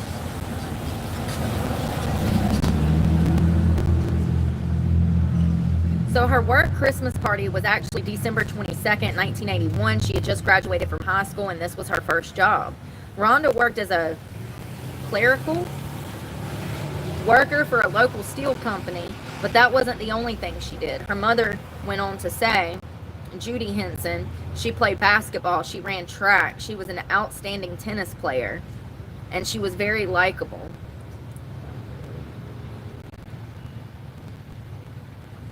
Her mother said that she made the decision that she did not want to go to school. She wanted to just go into the workforce, so that's what she did. And it was also 1981. So I think back then there probably wasn't as much pressure for children to go to college as there is now. Rhonda left the company's Christmas party at midnight with 2 of her friends. After dropping them off, she drove the 10 miles to her home. Around 1 in the morning, Rhonda's mother woke up with the strangest feelings. She said she thought her daughter had been in a car accident or something, And at about 2:30 a.m., 2 police officers arrived at the Henson home. Rhonda was found a half a mile from her home inside of her car. This is the weirdest case because of the trajectory of the bullet. It was a 1 in a million shot, literally. Think about how big a car is. I mean, it's not huge, but in comparison to a bullet it is. That bullet came through the back fender of her car, through 2 seats, right through her heart, out the front of the car. When I say 1,000,001 shot, I mean literally. There was 1 bullet fired. That was it. And it came through the back of the car, through her back bumper, through 2 seats, right through her heart, out the front of the car. Literally, 1 in a million shot. She had been shot, according to tests, with a high-powered rifle. She was killed with only 1 single bullet that passed through the trunk of her car, the back of her car seat, into her heart. Rhonda's mother and father, Judy and Bobby Henson, recalled Rhonda acting strangely in the days leading up to her death. And in my opinion, so this is still unsolved. In my opinion, whoever this person is that we're about to talk to, they, I don't know. Surely they did a proper investigation, right? Surely they went and talked to this married man. Hold on. So her family said that she was making all of these random trips, going in and out of town, and she was acting very secretive, and she got really strange. On one of those trips, Rhonda said something very offbeat to her father. Her father said, "What is it, Rhonda? No matter whether it's good or bad, just tell me." And she said, "I'll think about it." And she never did tell him what was on her mind. She was afraid to tell me, he said. Then her mother said that Rhonda had asked in the prior days if it was wrong to be dating a married man.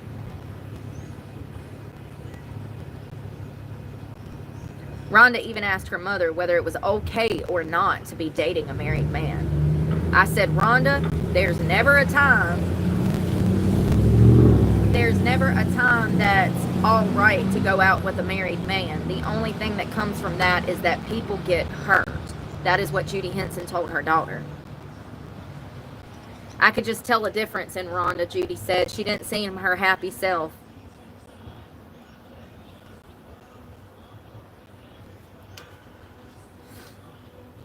There was some evidence the police found that suggested that Rhonda actually had a potential stalker. No more information surfaced backing this idea.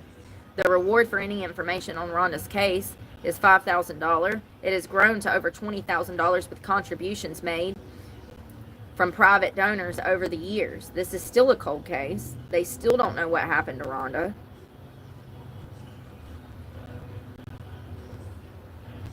What are the chances? That's a 1 in a million shot. It's crazy. Absolutely crazy. So, allegedly,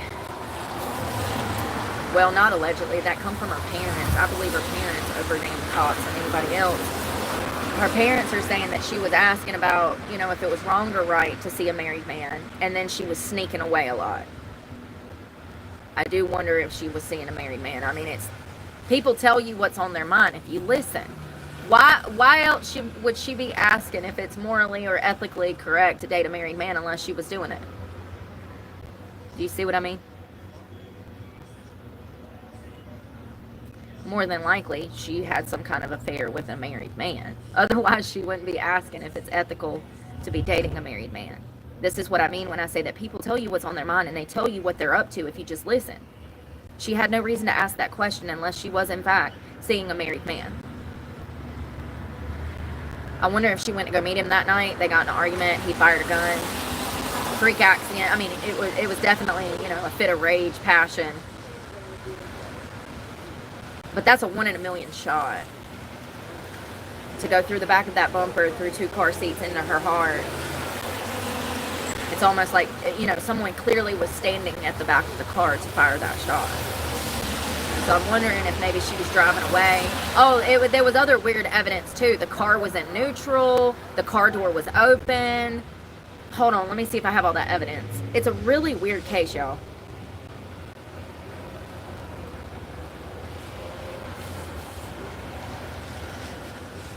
So she worked at the Elk Lodge in Hickory. She didn't invite her boyfriend to the Christmas party. That's weird. Why wouldn't she invite her boyfriend? Maybe because she knew she was going to go see that married man, potentially. I don't know. I'm just saying. Think about Christmas parties. Every time I ever dated some guy that had a Christmas party, he'd be like, yeah, you want to come to the Christmas party? Well, I can think of one. So, you know what I mean? Two. So, usually you take your significant to these types of events. It's weird that she didn't invite her boyfriend. And it actually adds to the theory that she was meeting somebody after the Christmas party. After she dropped her two friends off.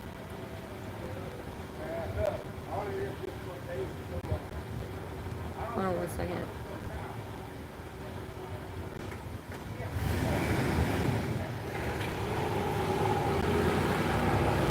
Okay, according to the timeline of events published by the News Herald in 2001, a couple sitting in a car near Mineral Springs Road heard a single gunshot around 12:55 a.m. just 20 minutes after Rhonda left Sherry Pittman's house. So that's probably when she was shot.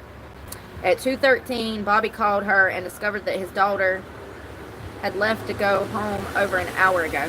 So one father calls the other father's house like, hey, where's my daughter? He's like, I don't know. My daughter got dropped off by your daughter an hour ago.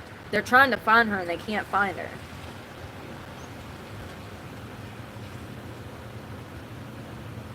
Listen to this.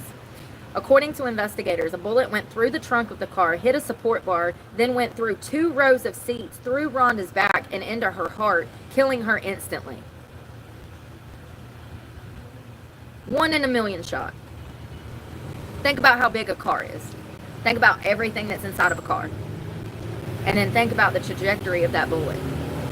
Crazy. Crazy.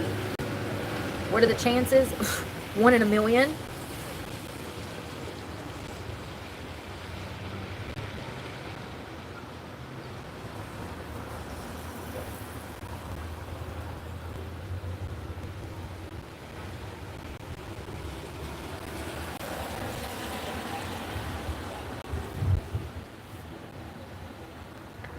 So the mother, Judy Henson, says that she believes her daughter's death could have been solved the night she was killed. She says, quote, I don't think anyone has ever really worked the case like they should have. I think if Larry Griffin had been a police officer, the case would have been solved a long time ago. So Gary Griffin is, I do believe, a retired police investigator that took up this case, that was trying to solve this case, that I think potentially even wrote a book. Griffin, who is originally from Burke County, has been writing about Rhonda's murder since 2019. He has developed a thorough storyline and a theory about what he believes happened based on documents given to him by a former investigator who has since passed away. So he was an investigator. He knew an investigator. Some current and former law enforcement officers have told WBTV they disagree with him. Griffin shared one of those documents with the WBTV in 95, a report written in 95 from a former Burke County Sheriff's Office investigator, Gene Franklin. In the report, Franklin said, quote, due to the negligent mishandling of physical evidence in this case, further investigation would be futile, non-productive, and a waste of good investigative time. If I remember correctly, they did not take crime scene pictures. They did not dust the car for prints. They did not try to preserve any evidence. But I could be getting my cases mixed up.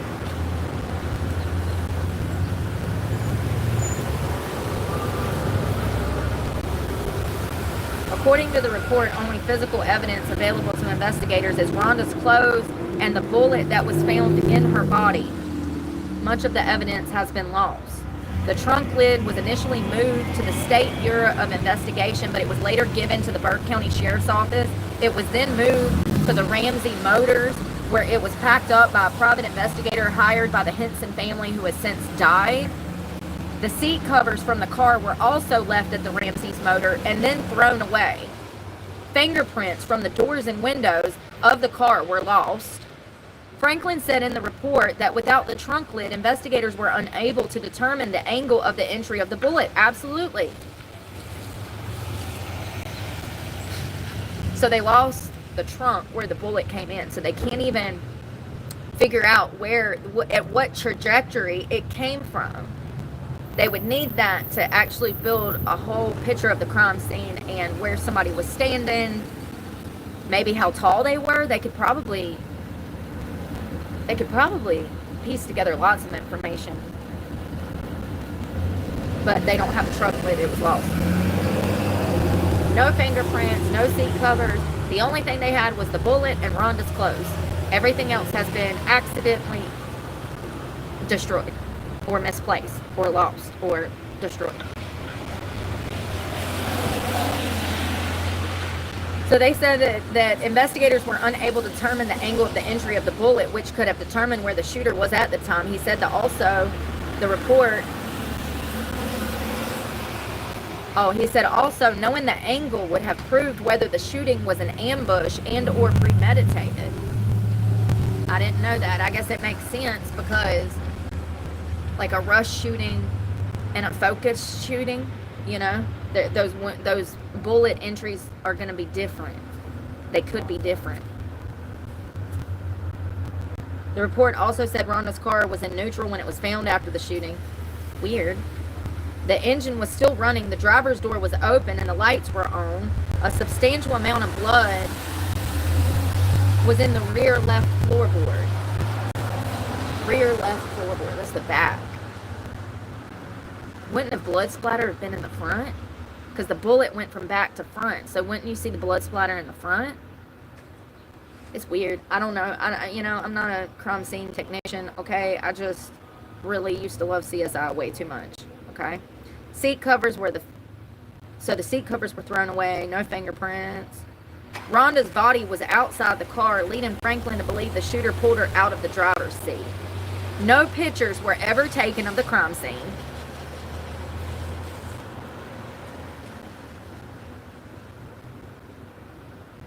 I'm sorry, no pictures were taken at the crime scene with the car door open before the investigators closed it. Sorry.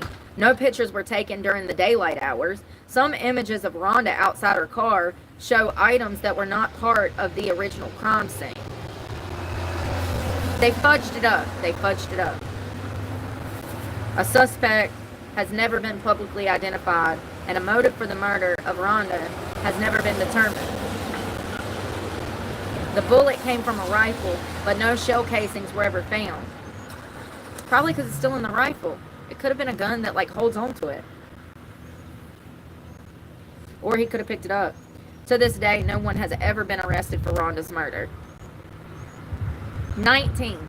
Let me tell you something. You ain't even started to live life yet at 19. You ain't even started. 43 years. 43 years her murder has went unsolved.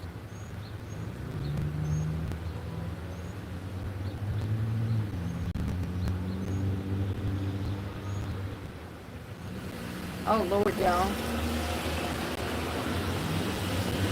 It's crazy. Absolutely crazy. Yeah, that's what I'm saying. I'm wondering about that married man. Who could have that been? It had to have been somebody from her job. That's the only place she would have been around people that age, because she was 19, so she would have been rolling around with people from high school, maybe people, college-age people. She wouldn't have been rolling around with no married men. 19-year-olds don't roll around with married men unless they're being paid to. So, in my opinion, they should have looked into her job more. It feels like the fact that she didn't invite her boyfriend feels like maybe she had plans to go meet up with this married guy, and this is all alleged. The fact that she was asking if it was ethical to date a married man tells me that she was probably messing with a married man. Once again, why would she ask that? It's not logical to ask that unless you're living that. So the fact that she didn't invite her boyfriend, maybe she went to go meet him after. Maybe he was standing at the back of the car. They got in an argument. She went to pull off. He fired a gun. She said, I'm going to tell your wife. That would be motive. Yeah, I'm gonna go tell your wife you're messing with me, my little 19-year-old ass. And he got mad and fired a gun. I don't know. It's weird. It's really weird.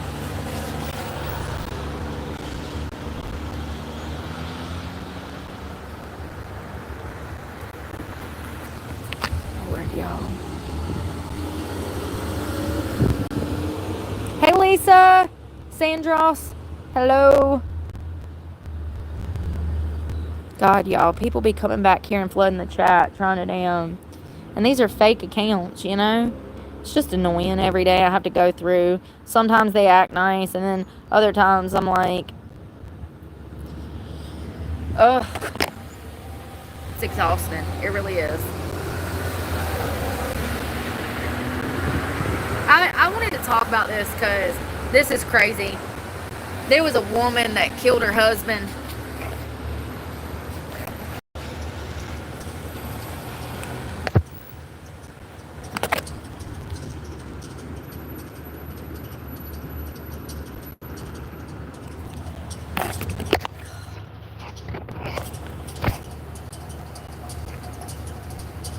So this is out of Maggie Valley, and this happened like a year and a half ago. Everybody's name is Rhonda today. This woman's name is Rhonda Evans. I should have got my shit together more, and it should have been like the Rhonda episode. Seriously, everybody we've talked about today has been named Rhonda. Wayne and Rhonda Evans, who lived in a home in East Spencer near Salisbury, North Carolina. Well, he's no longer alive. Rhonda decided that she was going to kill him. And I want to talk about this because I think a lot of us grew up in homes where our parents fought. They screamed, especially if there was substance abuse in the home. We've witnessed some crazy shit, okay? And so what happens is when you grow up in a home where you're getting traumatized and re-victimized psychologically, you start to think that that behavior is normal, and then you learn that behavior. And when you start dating, you start implementing that behavior. You might cuss, you might break things, you might hit your spouse. This is very common, I've noticed, in the poorer communities. You know, like Jerry Springer. Seriously. I think that rich people are able to control their emotions more and hide their dirt, and they can hide their skeletons in the closet better, okay? I'm not saying that rich people don't have these problems. I'm just saying that in order to continue to have that cushiony life, they have to behave a certain way, and they get better about hiding their dirt than poor people. You know what I mean? But I wanted to talk about this because it is your responsibility to remove yourself from people that you know are not sane.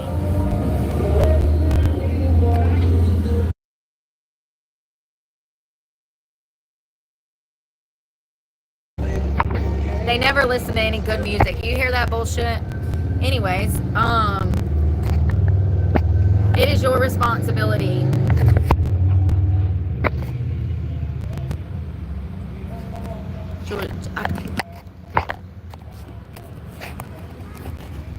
there you go. It is your responsibility to remove yourself from people that you know cannot control their emotions and or get you out of pocket. New details have emerged in a murder case involving a woman who allegedly stabbed her husband to death in Maggie Valley in a hotel on New Year's Eve. The Salisbury couple was staying at the Tanglewood Motel in Maggie Valley on the weekend trip for their anniversary, December 31st. They had previously checked in on December 30th. Rhonda Michelle Rankin Evans, 47, has been charged with murder for killing her husband, Wayne Stevenson Evans II. She was 47, he was 57.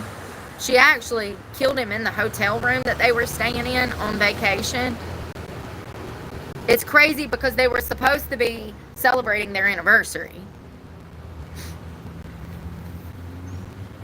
Search warrants made public in the court file offer a glimpse into the incident that took place that night. Search warrants obtained by the Maggie Valley Police Department sought to gain access to the Rankin Evans social media accounts and the contents of 4 different cell phones that were found in the hotel room. At 7:35 p.m. on New Year's Eve, the Haywood County 911 dispatch center received a call about a domestic disturbance at the Tanglewood Motel. The caller said that they could hear a couple fighting and that there was glass being broke.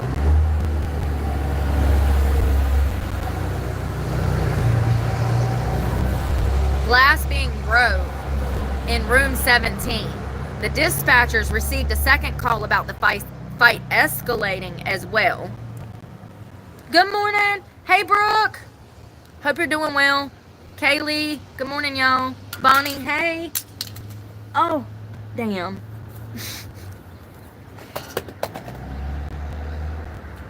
So they're on vacation, celebrating their anniversary. Dispatch gets a call. They're staying at a hotel. The caller tells dispatch, hey, they're over here breaking stuff, screaming at each other. It sounds like they're tearing the damn house down. Can you send an officer down here to get them to calm down?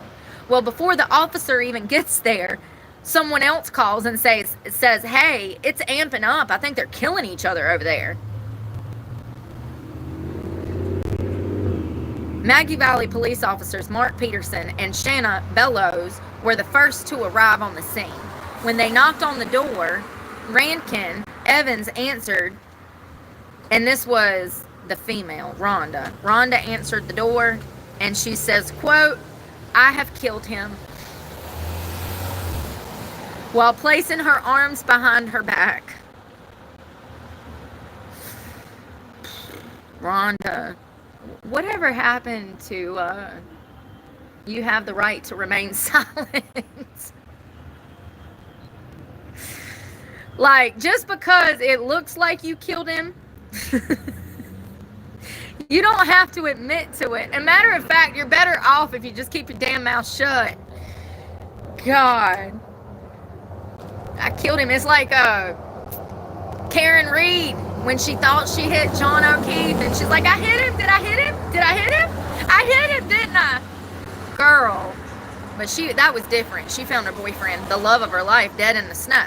So it was a little different. I don't think that Karen ran her boyfriend over. I think that she was wrongfully arrested and they attempted to prosecute her for shit she didn't do. But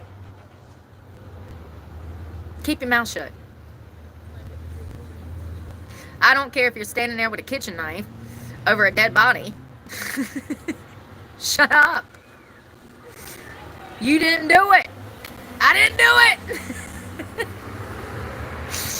Like, Jesus. So it looks like the cops, Bellows, the female officer, Miss Bellows, she entered the room and found the husband, Wayne, laying unresponsive between the two hotel beds. So there was 2 beds in the hotel and he was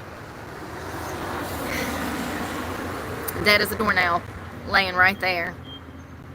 So it looks like the officers moved in to perform CPR when they discovered that he had a deep stab wound to his chest, which would later be ruled as his cause of death. 2 knives were also recovered from the scene with red stains consistent with blood. EMS arrived and he was pronounced dead. Another search warrant asked to enter the vehicle that was towed from the scene for a handicap place card hanging from the rearview mirror. It is believed that Evans had a disability which may have affected his ability to defend himself. A leg brace attached to a man's shoe was recovered from the room. Another search warrant requested 2 swabs to be taken from inside of her cheek, Rhonda's cheek, for the purpose of a DNA match.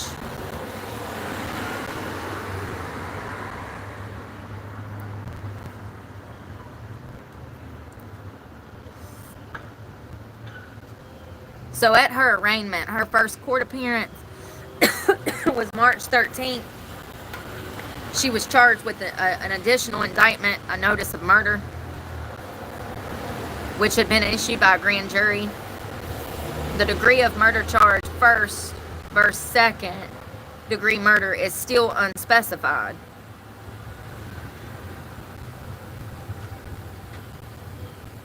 Didn't y'all say, I could have swore they said she had drugs and alcohol in her system, and that, listen, once again, laws are just not up to par with crime, okay?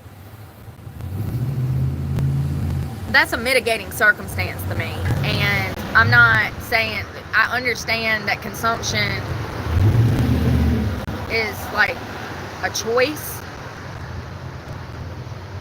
I don't know how to explain it. I don't know how to explain it. I just think that there needs to be a separation of drug addiction and criminal charges. But I mean, she done murdered somebody now, so you know the DOC can have her. But and it wouldn't really apply to this case. I guess I'm thinking more about somebody maybe who was caught with drug possession, who has a long-term history of heroin addiction, opioid addiction. In my opinion, they should be offered rehab before they're thrown in jail. As part of the reason that these people keep reoffending is because they never get help, or they don't want help, or they want to reoffend. But anyways, that wouldn't really apply to this case. But still, this would be like a crime of passion, in my opinion. This was not premeditated murder. She did not take him there to murder him. I do believe that there was alcohol involved in this case, but I could be wrong. If I'm not mistaken, she was intoxicated when she murdered him. I'm not making excuses for her actions. I'm just saying that it doesn't qualify, in my opinion, as first-degree murder. This was not intentional. She did not take him there with the intention of murdering him. This was like a crime of passion, or she couldn't control her emotions. She's intoxicated. They're arguing.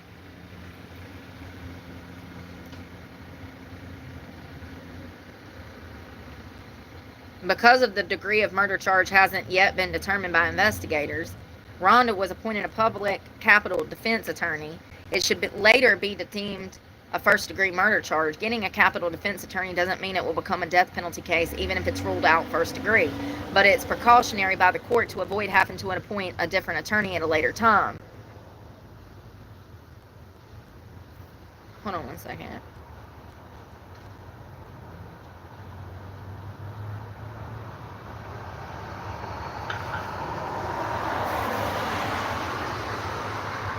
Let's see if there's an update. So she got second-degree murder. Rhonda Rankin Evans, 49, she pled guilty to second-degree murder in the death of her husband, and she got a minimum of 22 years.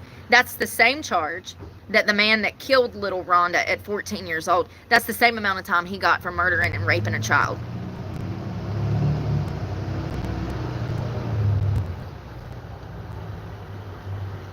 And he's due for parole in 2029. I'm telling y'all, sometimes I want to turn into Miss Meadows. You know how easy it would be to bait them fuckers too?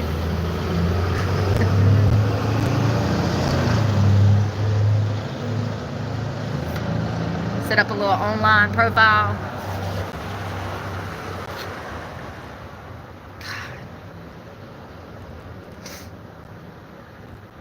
So she got 22 years. And what was the motive? Motive.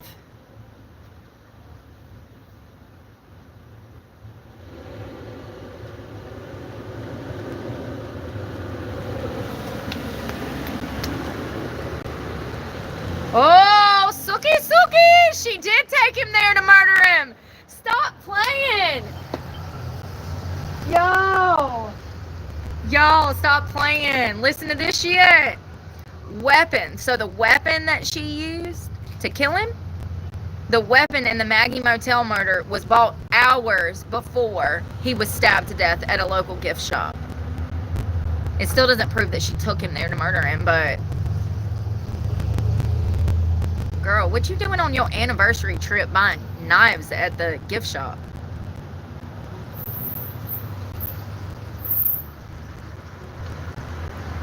So when was this? This was June of last year.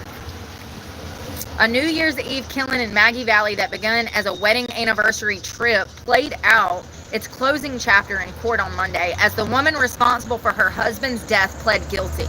Rhonda entered a guilty plea to second-degree murder in the death of her husband of 3 years. They were only married for 3 years?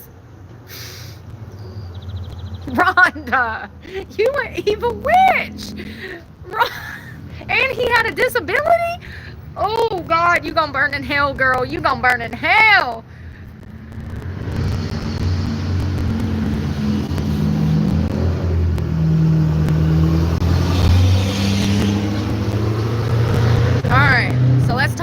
what they did that night before she murdered him.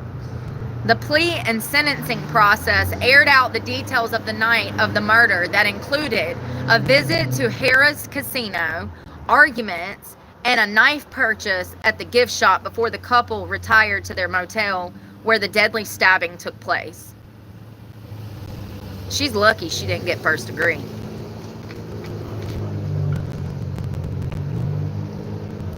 The 2 days leading up to the killing over a year ago were outlined in court, beginning with the couple's check-in at the hotel one day before their third wedding anniversary.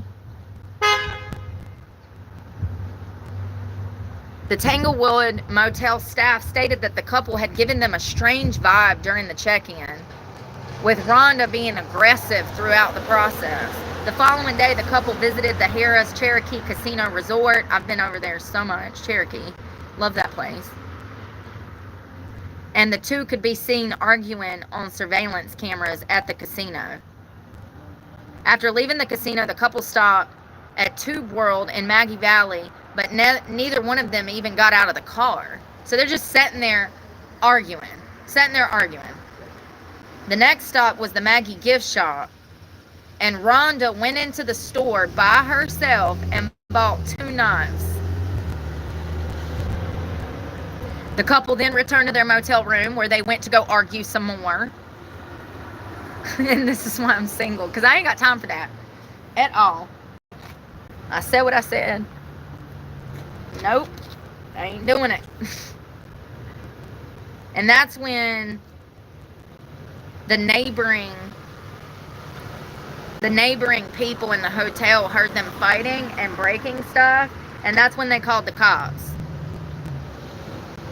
That's when Rhonda was stabbing him.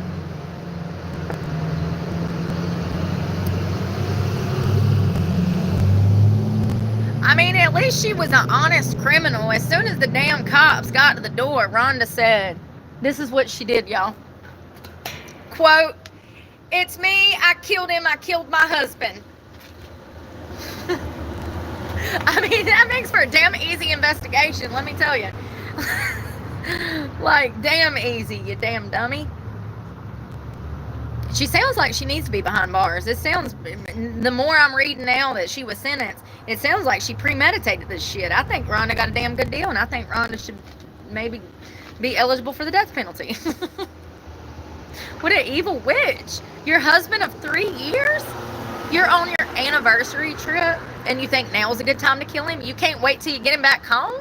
Push him down the steps? Drown him in the swimming pool? Like, girl, what a dummy. And you should never kill your spouse. I'm being funny here, but he was stabbed several times. The fatal blow went through Evan's lung and aorta, striking the pulmonary artery. It cut his heart open, honey. It sliced the slice in his heart. Not good. We can't fix that. I don't think we can fix that. I actually read a lot of autopsies with those tears in the heart like that, which is weird. Well, I've read about tears and then stab wounds. That's different. But you can actually get tears in your organs from getting beat, which is scary. Scary. Alcohol was found. How did I know? Alcohol was found in the Evans systems during the autopsies, while THC was detected in Rhonda's following her arrest. She was on weed and she did this. This is what I mean when I said take the damn Xanax, because sometimes weed ain't strong enough. Rhonda. I wonder what the hell they went through for 3 years. He apparently had some kind of physical disability, like, I don't know if he was just like limping around or if she had to push him or I don't know, but they found some kind of leg boot in the room. And he also had a handicap sticker in the car. But I know a lot of people that got handicap stickers and they ain't handicapped at all, so.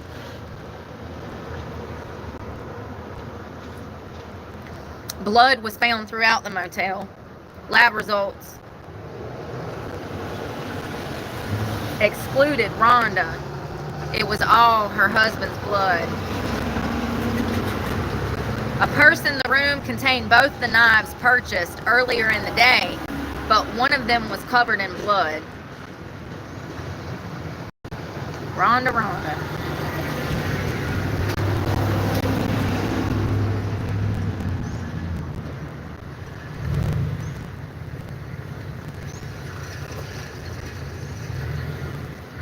This is another weird one. Here we go. Following the arrest, Rhonda was taken to the Haywood County Detention Center to be interviewed. Officer Smith described the interview as very manic, very up and down, with Rhonda describing what they had done during the day in detail and crying hysterically. Now I feel bad for her.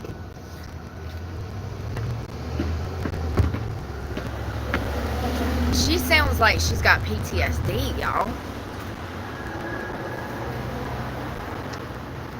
She does.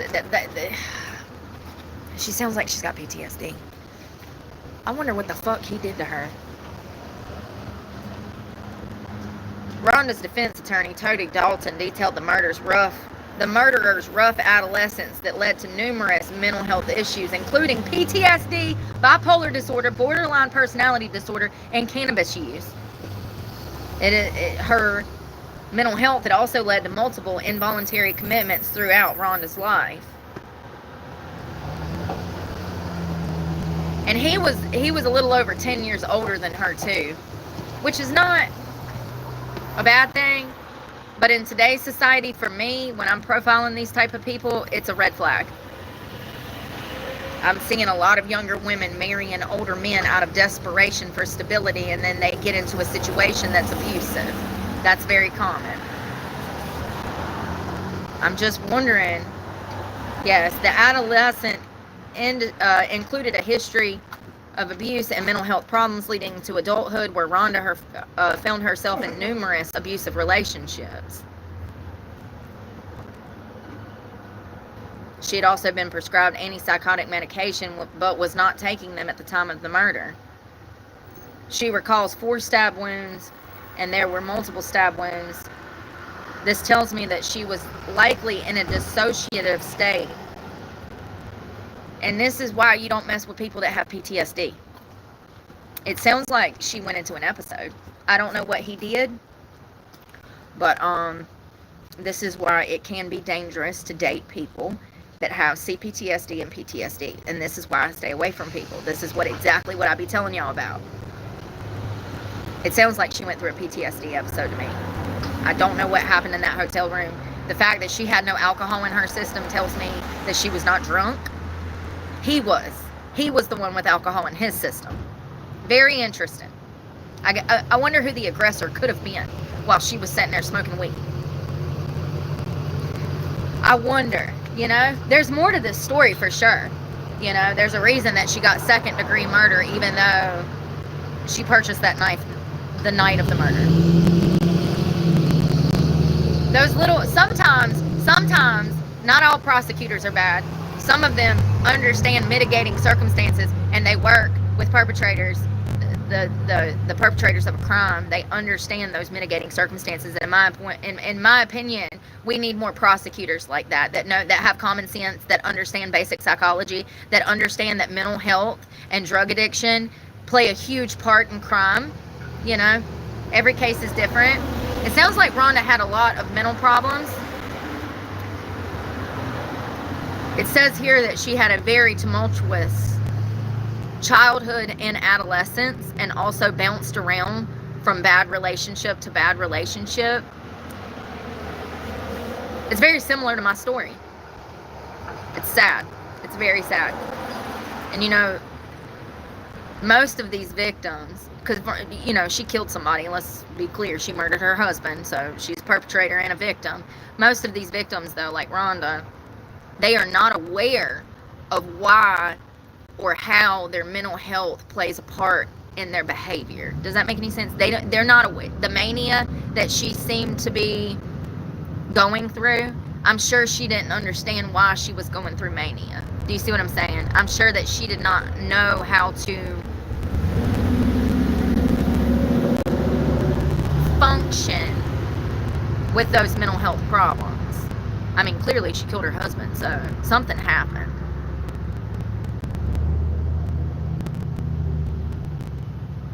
So the defense attorney alleged that Mr. Evans had blocked the door to the motel, which resulted in Rhonda stabbing him once. She didn't. She stabbed him over and over and over. But she thought she only stabbed him 4 times.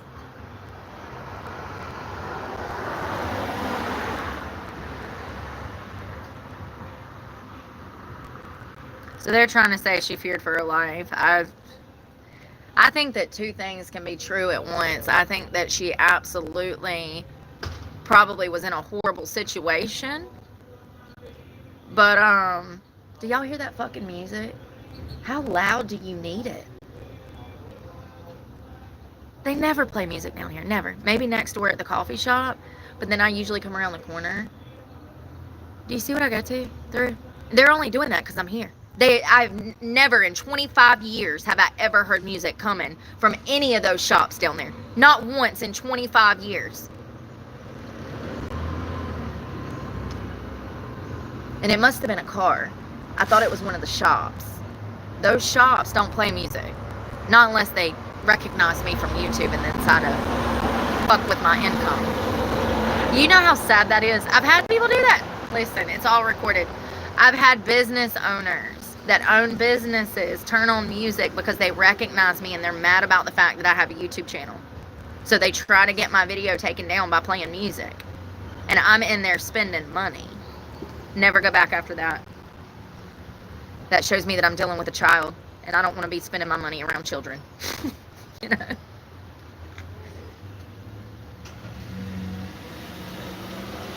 It must have been a car. Because it's gone now. I started to say, who the hell is playing music down there? Because none of these businesses play music except for the coffee shop. And then, like I said, I usually go around the corner and it's not a problem.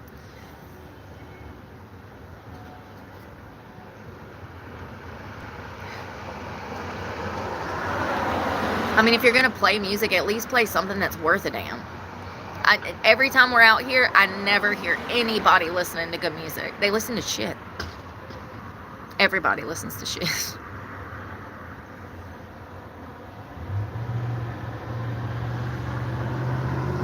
So it looks like they did try to charge her with aggravating factors.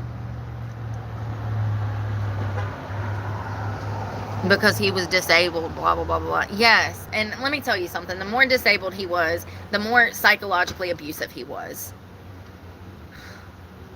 I find it funny that people think people with disabilities can't be abusive. More often than not, they have a knack for becoming more abusive in certain ways. Whether it's psychologically, financially, I don't know. I mean, there's 12 kinds of abuse approximately, so we don't know what she went through. Just because he was disabled, he was also drunk and just disabled. He was drunk and disabled, so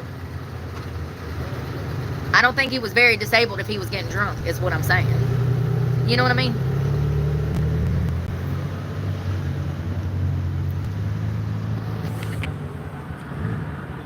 Yeah, maybe if her husband wasn't abusive, he wouldn't be dead.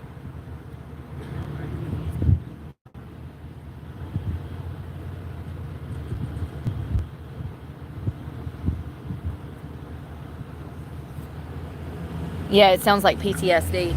Her remorse at the police station tells me a lot. The fact that she was crying, hysterical, in a manic episode.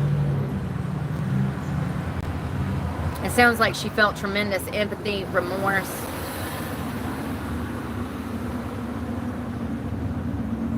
She was probably stuck, like literally.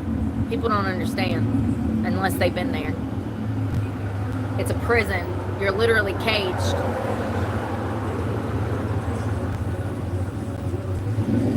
I feel bad for her. I don't know what happened to her, but I feel horrible for her.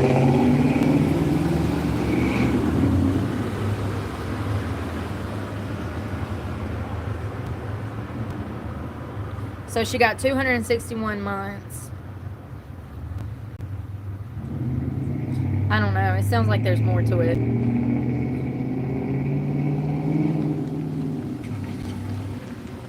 once again, the media doesn't do their damn job telling us the ins and outs of these cases, and that's literally their job. They are supposed to be in court.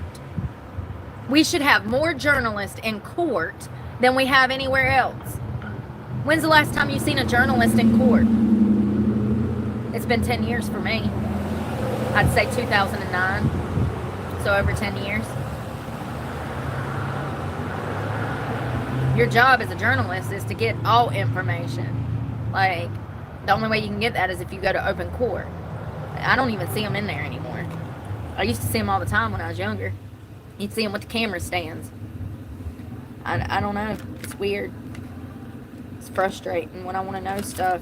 It sounds like, in my opinion, there was some element of abuse going on in that relationship. She snapped. She lost it. She just plump snapped. How you smoke a bowl of weed and then stab your husband? It don't even make sense. You know? But he was drunk. So, under that context, it does make sense. He's drunk. And they had words, got in an argument, and something went south. I mean, she clearly admitted to stabbing him. It was her.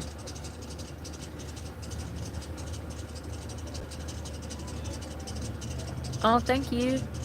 It is nice. It's warming up and it's stopping the rain now. Let's check the weather. 68. Almost 90% humidity.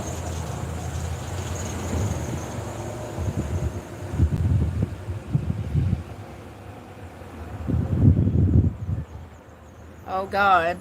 Ghislaine Maxwell moved to a Texas prison on the heels of meeting with the DOJ over Epstein.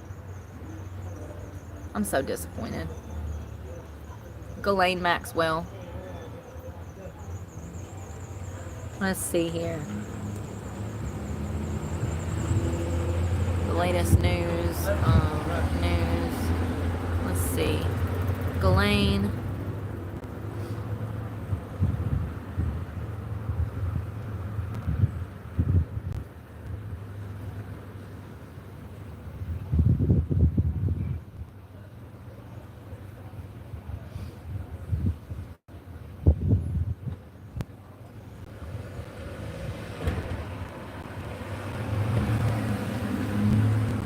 Why are they putting her in a minimum security prison? She's a sex trafficker. We don't put sex traffickers in minimum security prisons. I'm so sick of this shit. Somebody give me a damn job, please. They have her in a minimum security facility in Texas.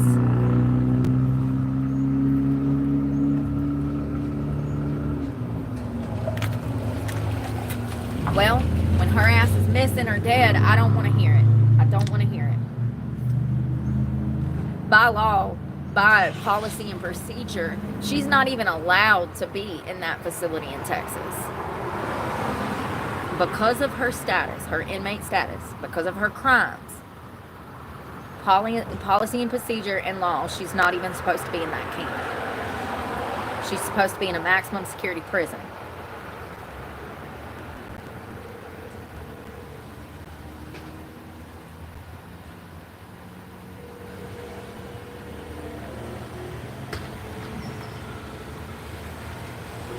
I don't even want to read about it. Sex traffickers work with sex traffickers. That's all I know. They protect each other. That's what I've learned. It's crazy. It pisses me off. It's a slap in the face to all the victims. Half of which are already dead, so I guess they don't have to sit around and watch their abuser being freed. I use the bathroom. They got music on over here, so I'll probably have to silence the camera.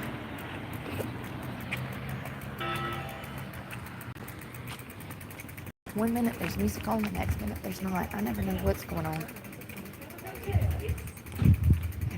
I had that coffee. Alright, shh.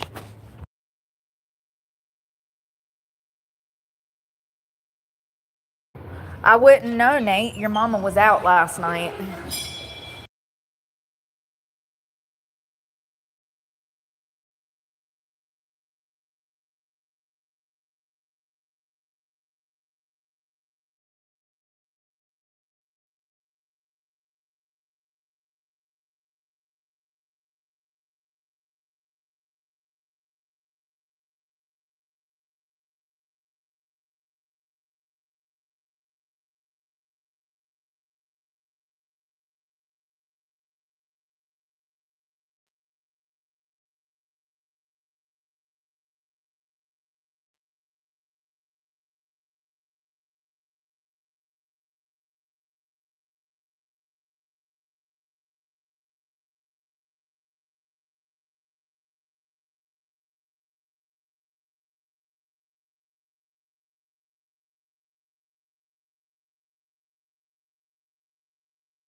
We're getting coffee. Coffee.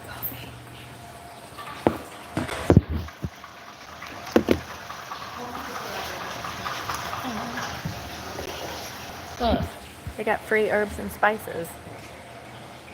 Thick, sweet. Coffee bean. Hey, I know. I'm gonna do a double shot. Okay, no problem. How was that latte? It was amazing.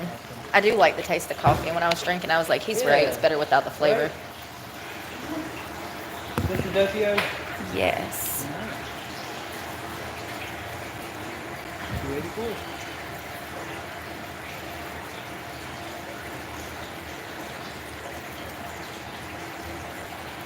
Thank you. You're welcome.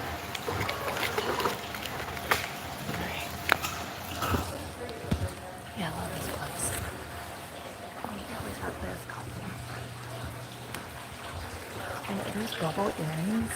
They are. You can put bubbles in those. Look at that. I bet that would be heavy on your ear. Got them. Thank you. Oh, somebody sits around making cute stuff. Oh my God, look how cute. Handmade with love. Oh, I like that picture. I got lots of crystals. And oh, these are wine bottle corks. Oh, I'm gonna read that.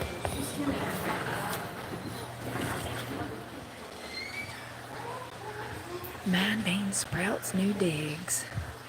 Madison Coffee Shop. What year was that? Anybody see a date? I don't see no date. Oh wow, the site is 133 years old. This building. It's 133 years old. Look. Hold on.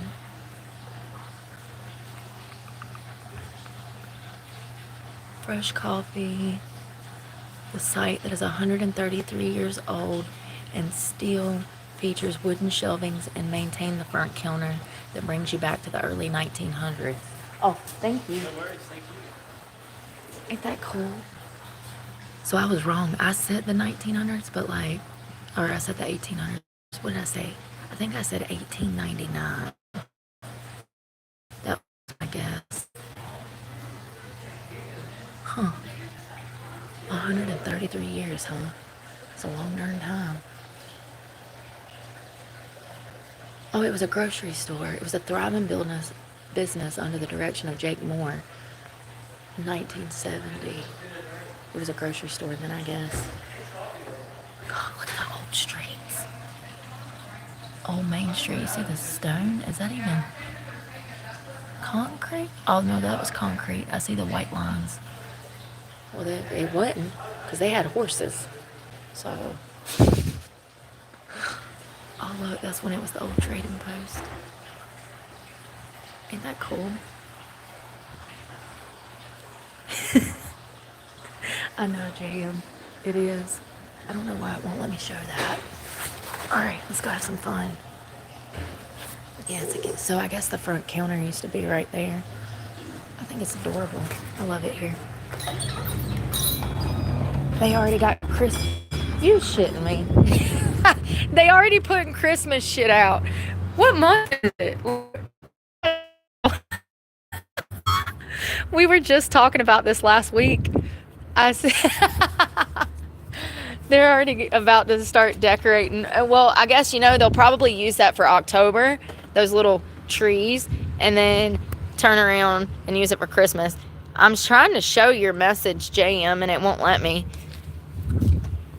Ain't it cute? Little downtown area. Old town clock down there. Little shops. That's it. All right, so for those that didn't see what happened yesterday, I have a bicycle. So this is my bicycle. This is Betsy. She is the sister of Betty, my old black truck. Betsy had a rough 2 weeks. I bought her from Walmart. She's a Ozark Trail M1 vibe. Everything's went wrong. I've had a flat tire. My gear shifts don't work. My brake line broke last night. The seat is broken. And the chain I've had problems out of. So everything is literally falling apart on the bike. The brake line is right here. That is my back brakes. I have no back brakes. I'm in the mountains. That can get a little dangerous. So I've been having to use my shoes to stop this morning. The brake line comes in right here. I don't know if it's standard. I don't know how to do it. I've got a friend of a friend looking around to try to figure out how I can fix the brakes. It is. Ain't it cool, Wissy? I like it. It's quiet. They do a lot of little, for the 4th, they had all the flags out. You see all the flags.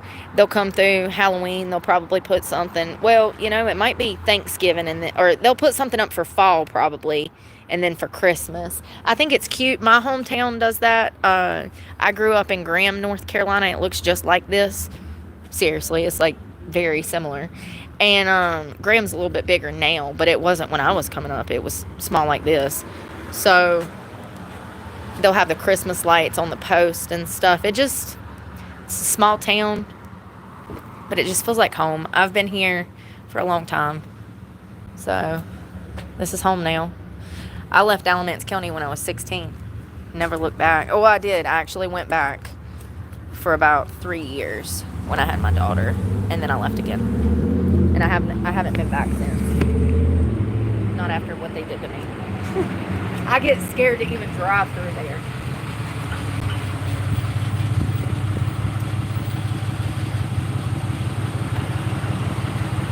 I moved to Oak Ridge for about 3 years. Y'all seen that house? I posted. That was the $1 million house that I lived in. Charlotte for a year. Florida for a year. 2019. Yeah. I think that's about it. Otherwise, I've been here. So I've moved away 2 or 3 times. And then I always end up back here. And now I'm getting to the age where I kind of like the peace and quiet of it all, It's like I'm looking to be outdoors. This is perfect. I'm in the mountains. We are outdoors. Thank you so much to the person that, hold on one second. I want to thank this person again and I can't remember. Andrew, thank you so much. And I hope that that's not true, by the way. I feel like you're trolling, but, if that's true, it says the account was open a few months ago. Those new accounts, I don't know.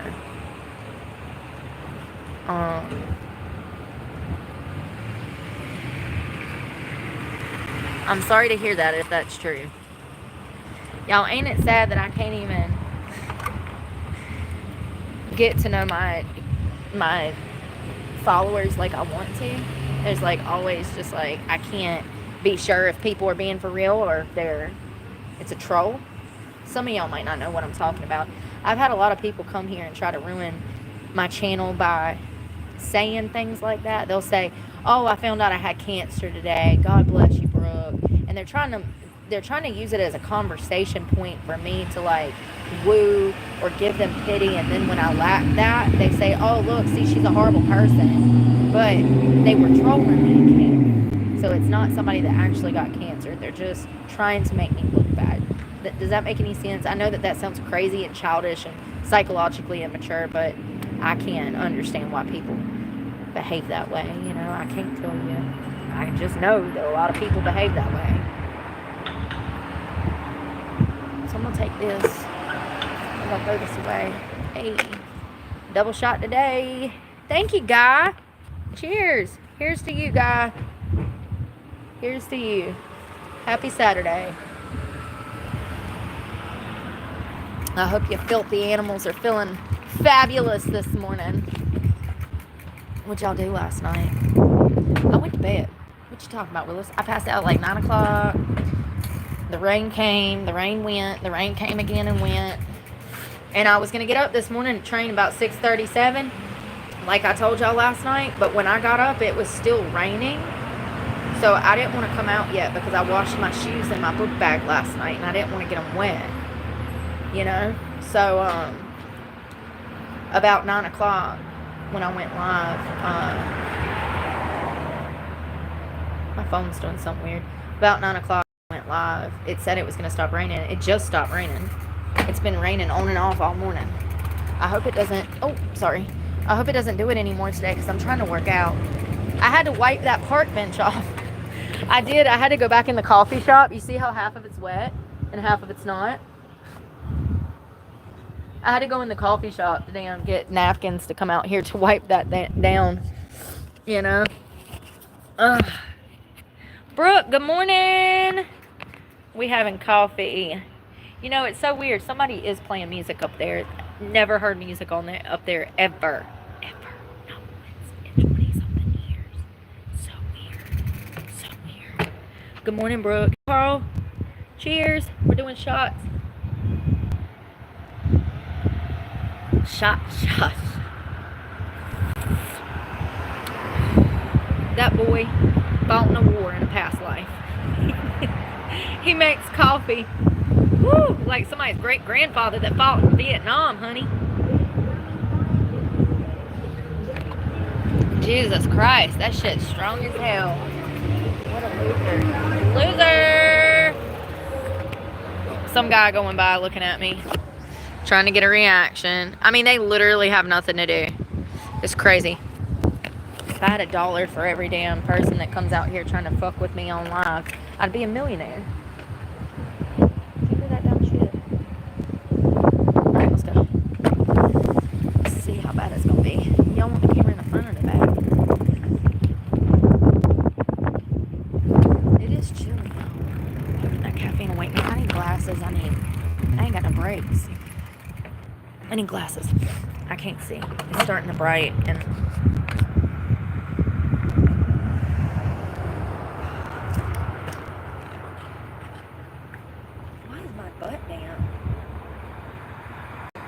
shorts must have got wet earlier. Glasses.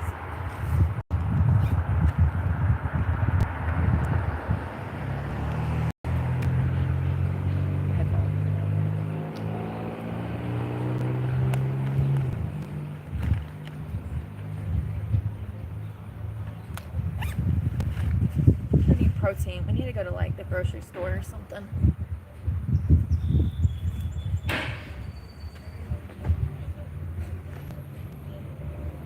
My hair.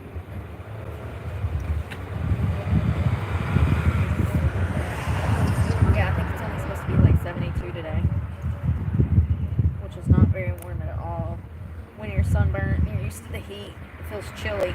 It's like Jacksonville in the summer. 72. You see all the locals with sweaters on, and I'm out there in a bikini, you know, because I'm used to North Carolina in the winter being like 12 degrees at times. So it's funny. Yeah, if you go to Jacksonville, Florida during the winter, you can tell the locals and the tourists apart. All the locals have on sweaters and like baggy pants, you know, trying to stay warm in the 70-degree temperature, and all the tourists have on bikinis on the beach in like February or like January, December. Yeah, I remember when I first moved there, like 2019. I'd see all the locals. I'm like, you cold? I'd be like, yeah, hell yeah. I'd be standing in there like workout outfit, tank, you know, like a spaghetti strap bra and shorts in December. And they're all bundled up in a matching sweatsuit.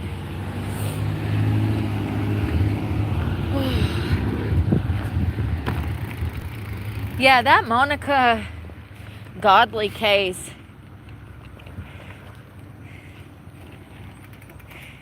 it bothers me. It does. It really does. I wonder what happened. How do you go from being in that position as a nurse, having children, to being found dead in an abandoned house out here? It don't make sense. It's weird. She wasn't even the type of woman to be mixed up in nefarious stuff, and somehow she got mixed up in nefarious stuff. It's just crazy. I wonder it went all wrong, and I wonder what her toxicology was. It's a public record, the autopsy. It's just not posted on the internet.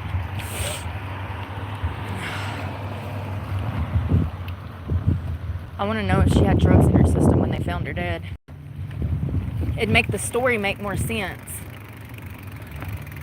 It would add to the suicide theory.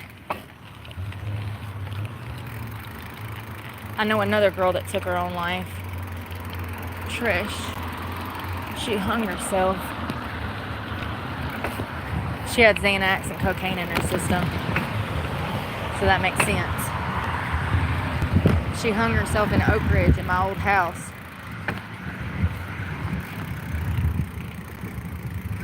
My ex was dating her 4 years before he met me. She killed herself.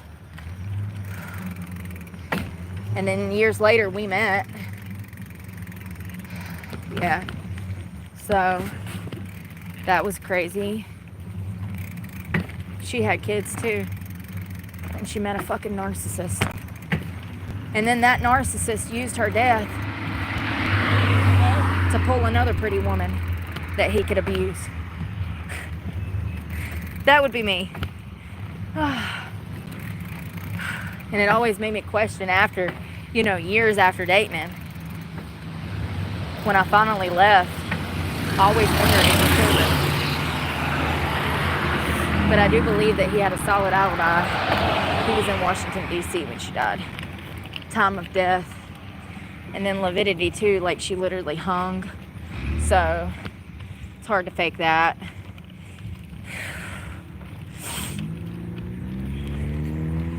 But his abuse absolutely contributed to her death, 100%. She felt trapped. That's why she killed herself. What are you talking about? She's living in his house, working for his company, got her kids down here from Virginia. She had no family, no friends. Yeah, that's exactly why she did it. And she had a coke problem. She was trapped.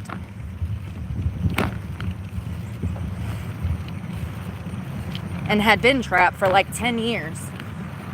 She was a child, essentially, when they met. A teenager.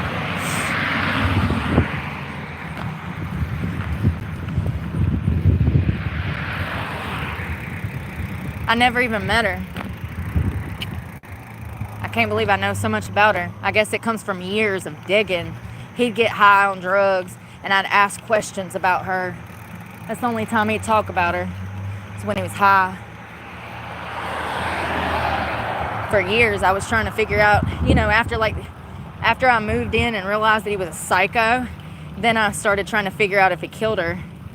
I don't think like I said, I think because he was out of town, there was no opportunity. But his abuse absolutely led to her taking her own life. 100%. If she would have never met him, she'd still be alive.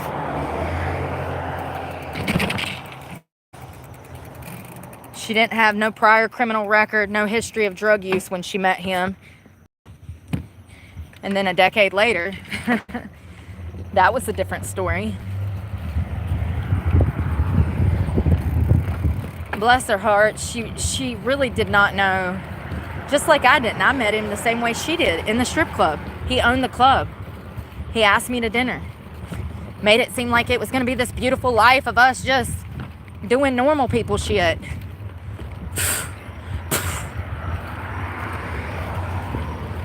No. Yeah, she was a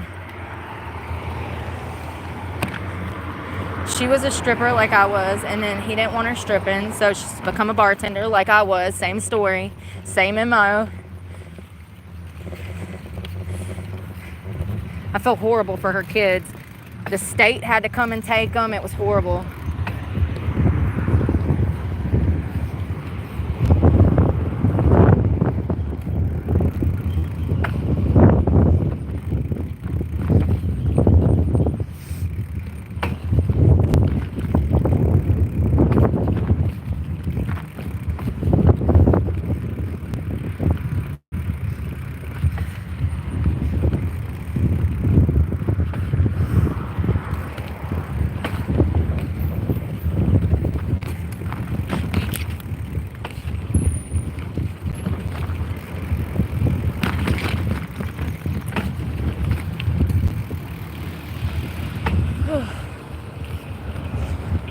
Shit's killing me.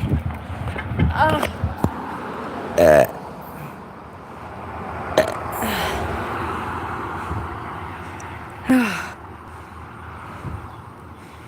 Hello, John. Hope you're doing well.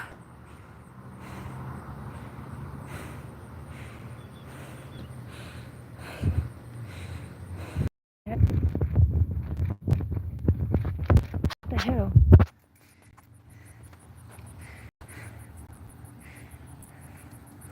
My phone's having a stutter.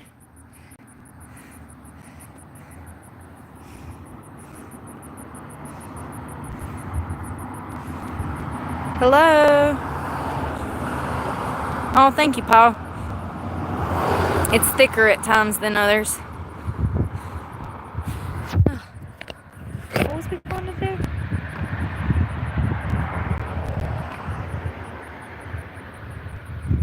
Water. Need food, water. Protein. Food line. I figured it out.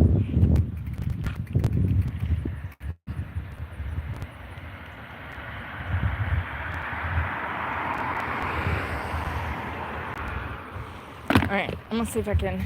I didn't even start my watch. I don't even know how far I've been.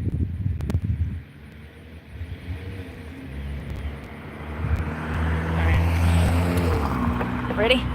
Hold on.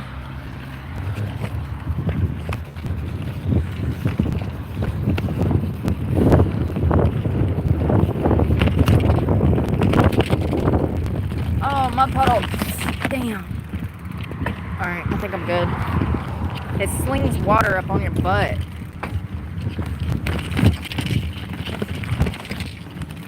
Wake up!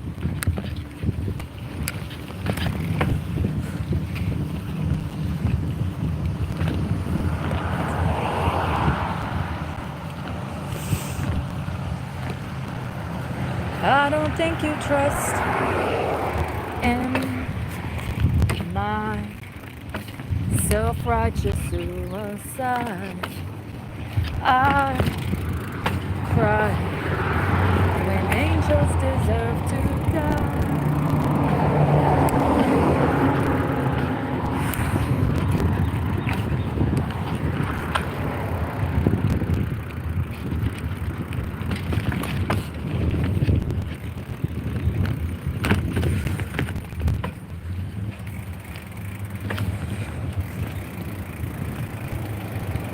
I don't think you trust in my self-righteous suicide.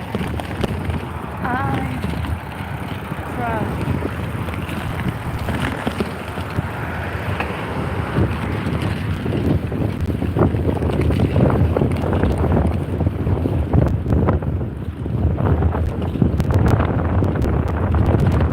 Oh, I forgot I ain't got no brakes.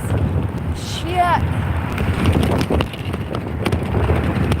forgot I ain't got no brakes.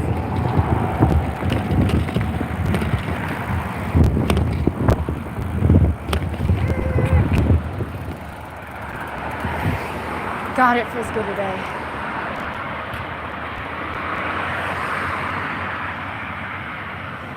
Keep praying.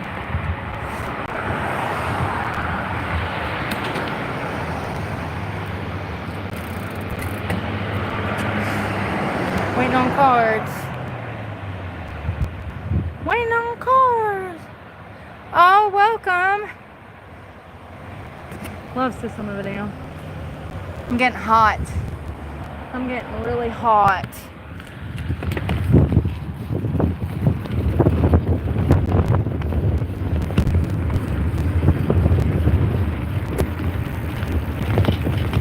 Oh, the ground's wet. I'm gonna bust my ass today. I gotta get the sweater off. Hot.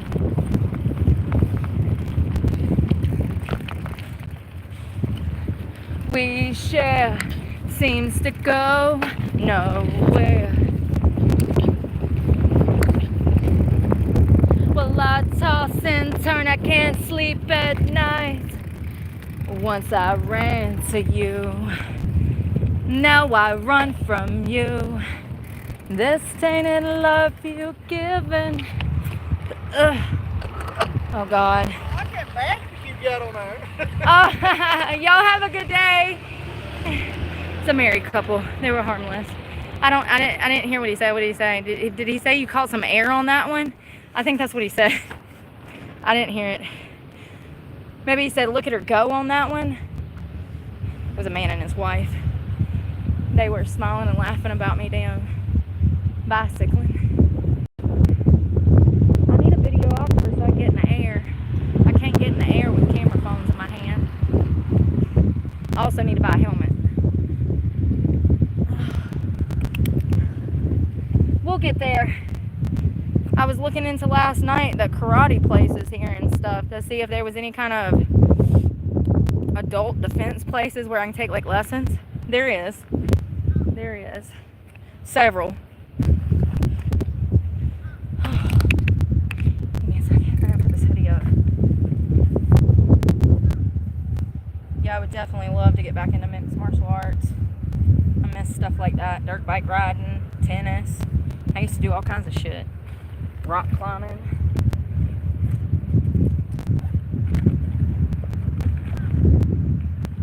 Pack my things and go. Touch me, baby, taints of love.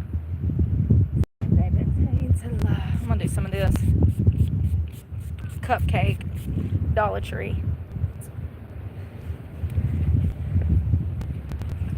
It's so much cooler out here. It makes it so much more enjoyable, y'all. I'll be miserable when it's like 90 degrees, 100, heat index. Let's go get some breakfast, lunch, some brunch from the tree. Or actually, we're gonna go to the grocery store. Alright, y'all ready? I got on a nicotine patch. See it? I'm trying to quit smoking.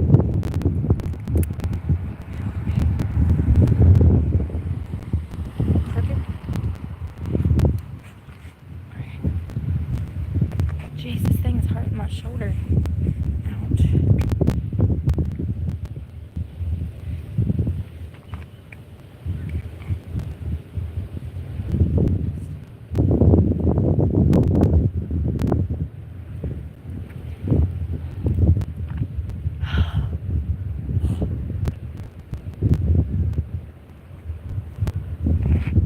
We're going, I'm sorry. Come work out with me. My front brakes are all wrapped around my Jesus.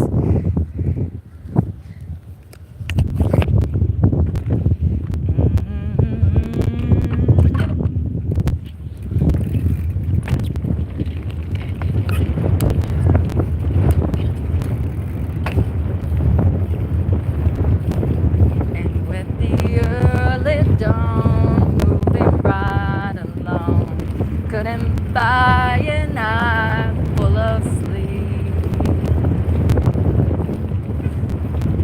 God, I love him. He's got one of the sexiest voices ever.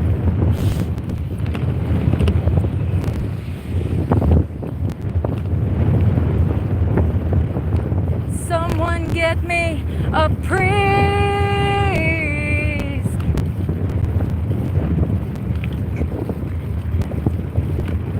And is this a cure or is this a disease? For my creator.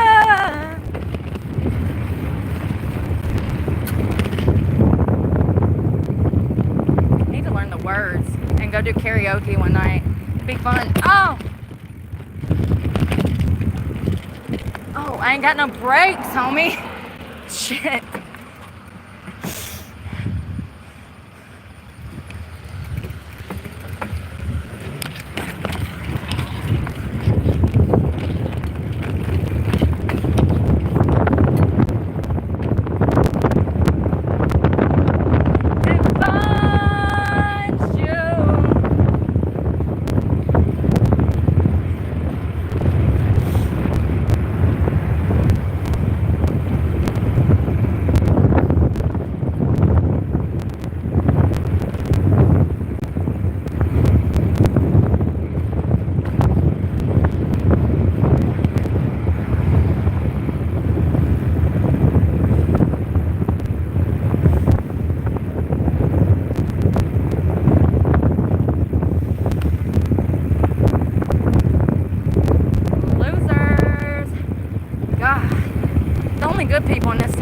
got old people.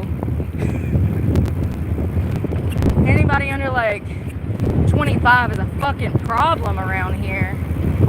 Seriously. The problem. I don't think you're old if you're 26, but you know what I mean.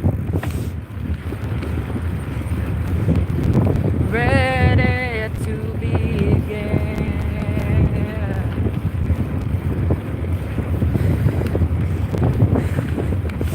No stopping. To be.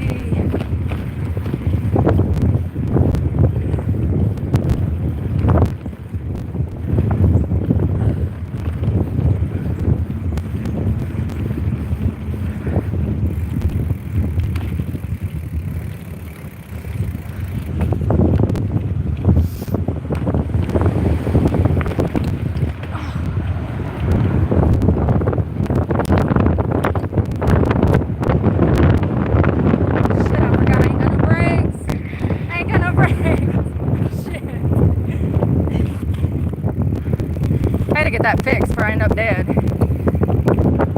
You didn't have no brakes. Now you ain't got no teeth.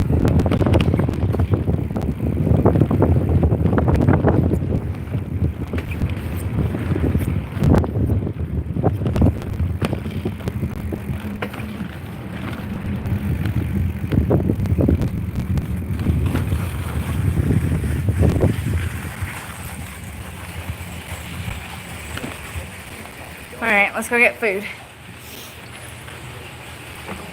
Whew.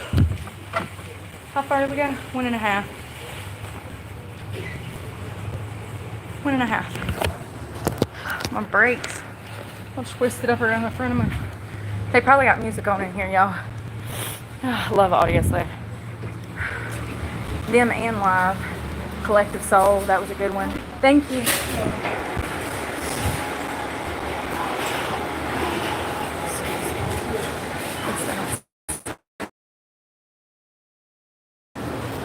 I watched my birthday.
I'm gonna get extra bottles of water so I can do. Oh, I'm out of the. We'll go to the Dollar Tree after we eat.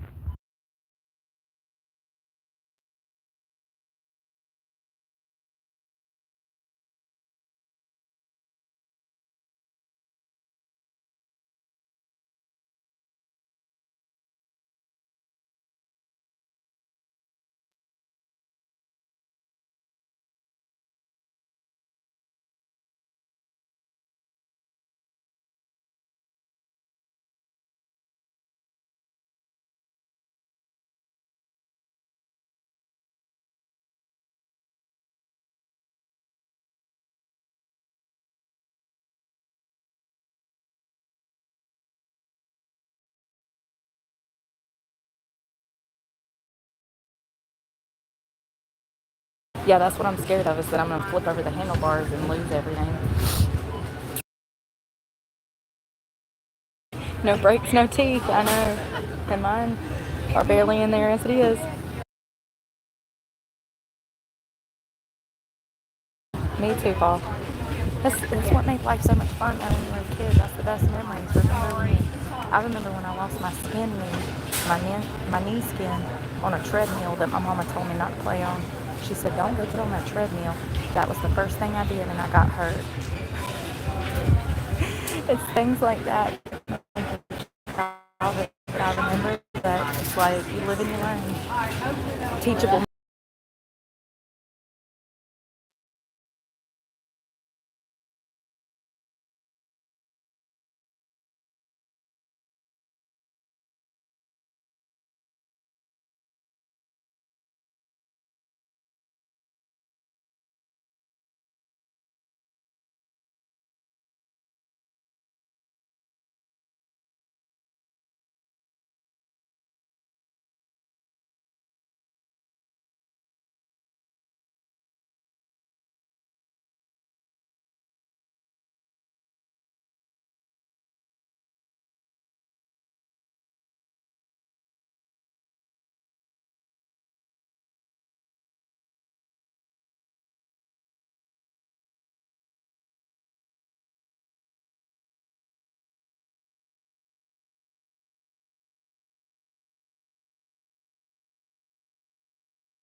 Got it. Alright, let's go. Yogurt. Oh, come on. Oh, well, thank you.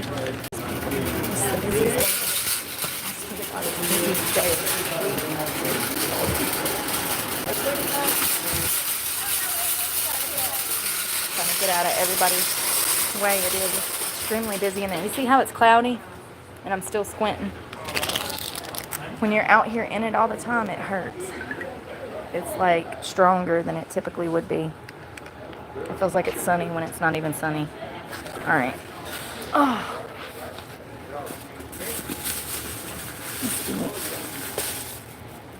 Ah.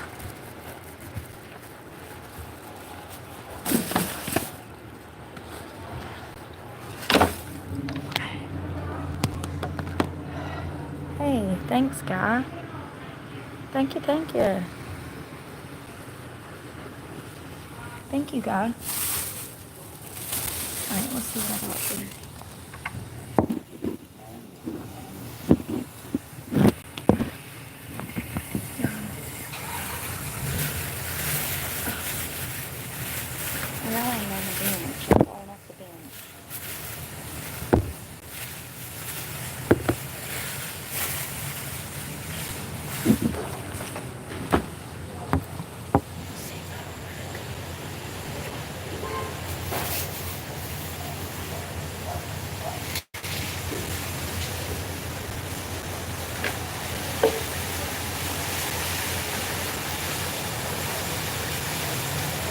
all. I think it's clean, but like, just the details.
So I think you're supposed to mix it with 8 grams, but y'all, I like mine thicker so I can get it down quicker. Okay? I like my protein thicker so I can get it down.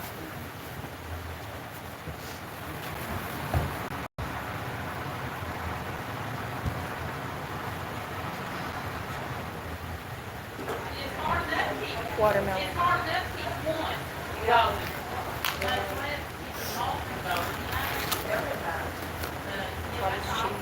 I'm not eating food because it's got sugar.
I go.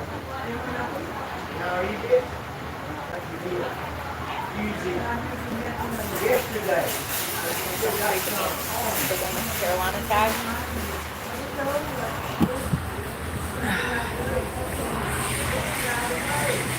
Right there. There he is again.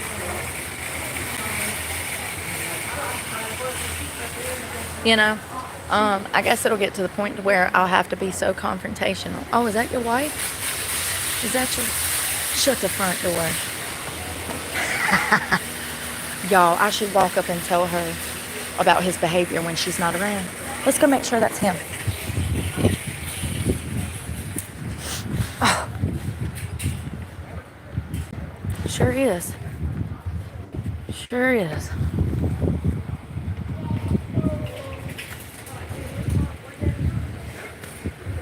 Oh, dirtbag. What are the chances?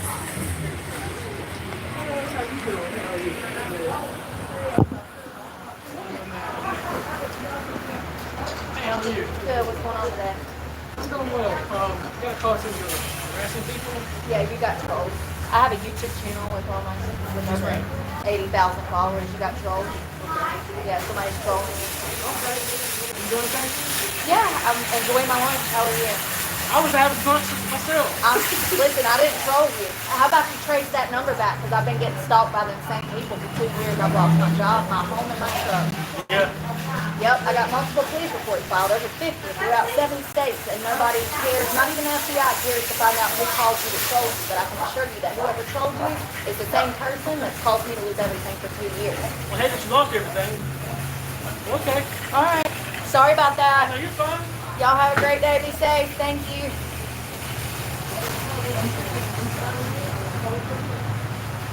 The same people that just called are the same people that called my job and had me fired.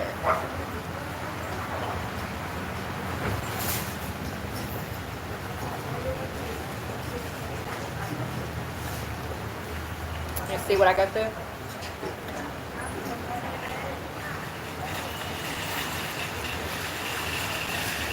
And now everybody in town that just saw that thinks I'm a troublemaker.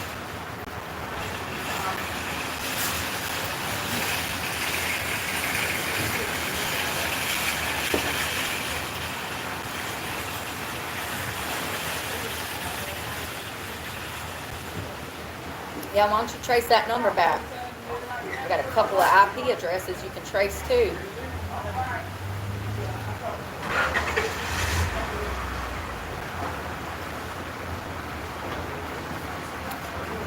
Imagine your stalker calling the cops, lying on you, and then you have to deal with the cops every day, and the cops not realizing that you're the victim of cybercrime.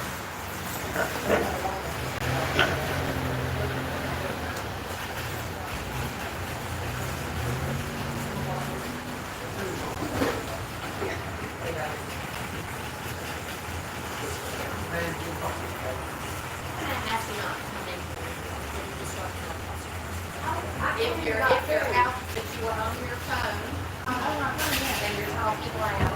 Okay, well, I won't go back in. And you're either person, you're gonna ride. Miss Laura, you understand you're banned, correct? I'm leaving. Can I Do leave? you understand? You're banned. That's it. I'm banned. Yes, ma'am. Yes, you're banned from school. In the property. I'm banned from, there's nowhere. Y'all are idiots. All of y'all. All 4 of y'all are idiots. Pathetic. Sorry, excuse. So this is the second place that I've been banned from this week because of trolls from the internet. Instead of the officers doing their job and tracing that phone number back to find out who these stalkers are, I'm now being banned from another establishment because people are stupid. I didn't even speak a word to anybody in that grocery store when I came in, did I? Did I speak a word to anybody in there? Oh, okay, yeah, because you're an evil bitch. People like you are what's wrong with the world. You're gonna rot in hell, you evil bitch. Y'all were with me the whole time. Did I speak to anybody in the store when I was in there?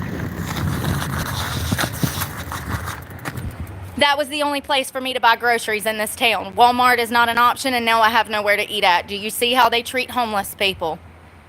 Do you see how they treat homeless people?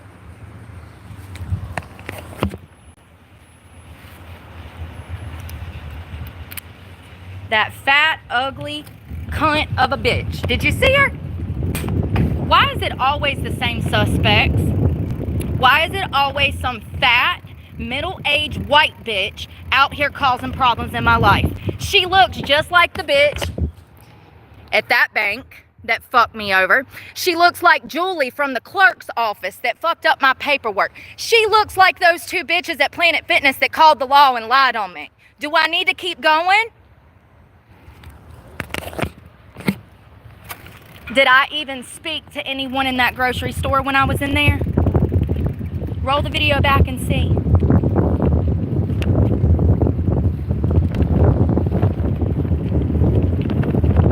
She said you're being loud. Ma'am, I'm sitting here eating my food. I'm not being loud. And you got a pervert in the parking lot that's been stalking me. You need to be worried about that, Not me. You need to be worried about that fucking guy that was picking up a hooker over here yesterday. Not me. Thank you, Michelle. You see? Now I have nowhere to buy groceries. And that's how they're outlawing homelessness. There's nowhere else in this. That is literally the only grocery store in this town. The only one. There's no Publix. There's no Winn-Dixie. There's no Walgreens. There's nowhere else. So now I have nowhere to buy groceries. Can't go to Walmart because the trolls called and lied. And now the trolls have called and lied again. And me and the manager just got into it. And she's a fat fucking piece of shit anyway. So I would never want shit from her anyways. I knew that she had a problem last week because she would come out there when I was out there filming, minding my business, and she was all up in my mouth.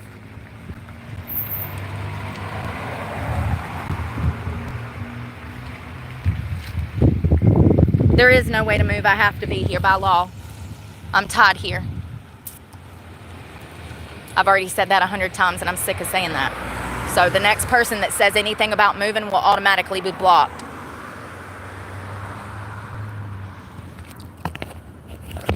Why is it that all of these women become bitter and miserable when they start to gain weight and then they start acting like children again? They turn into little high schoolers where they sit around causing problems in other people's lives because they're not happy with themselves. Fuck her and fuck those cops.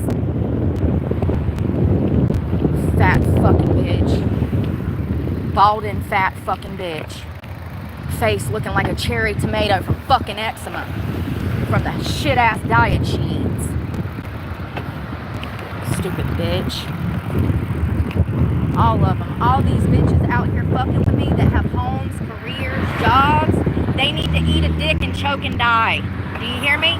They are exactly why I am homeless. People like that have led to me being homeless. Do you get it?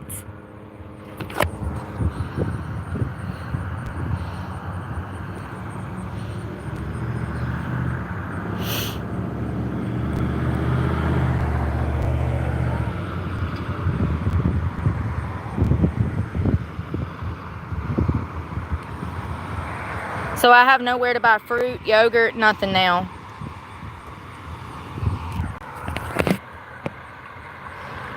I have nowhere to buy groceries. So what am I going to do for food? And this is exactly why victims of sex trafficking go back to their perpetrators. Because what am I supposed to do at this point? I have no way to get food now. There's nowhere else in this town to buy food. There's one grocery store, Food Line, that's it. So where am I supposed to freaking buy food now, you know? She knows that. They watch my channel. See, remember... Okay, now I'm going to put it all out there. Remember the lady that pulled up to give me a sandwich and a water? She's an alcoholic and she has custody of 2 children. And it pisses me off because she sat around this town talking shit about me for 30 years as I gave her donations out of my closet for her and her children. As she drinks herself to fucking sleep every night. I get to watch this mother who is an alcoholic raise children that she does not pay attention to, who she is fucking up psychologically in the head, subjecting to trauma, and I was framed for something I didn't do. I was framed for child abuse, and I watched this mother in the community abuse her children every night that she drinks, and she works in Food Line. She works in Food Line. That was one of the women that come up to me wanting to be nice to me. Her name's Jane. You're not my fucking friend, you fake ass bitch.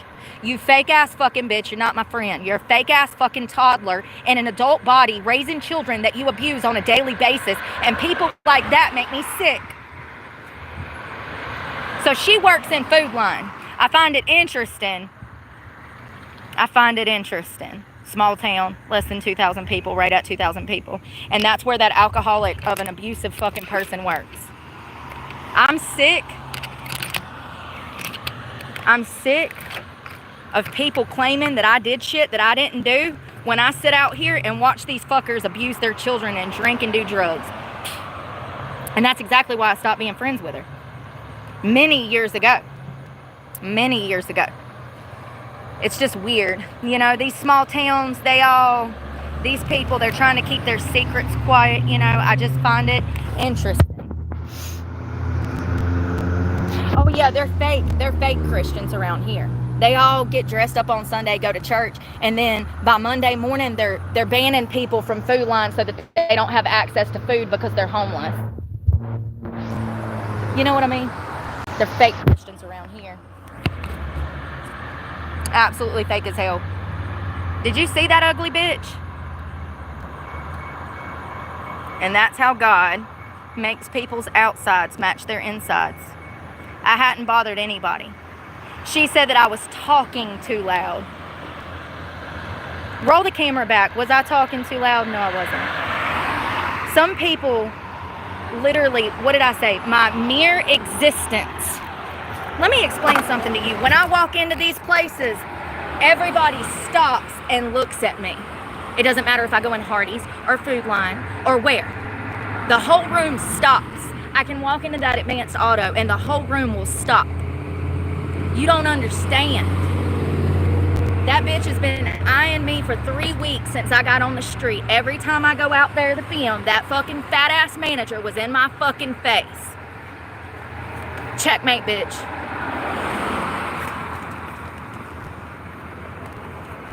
All up in my fucking face. Every time I'd film. Every time I'd go in there and buy food.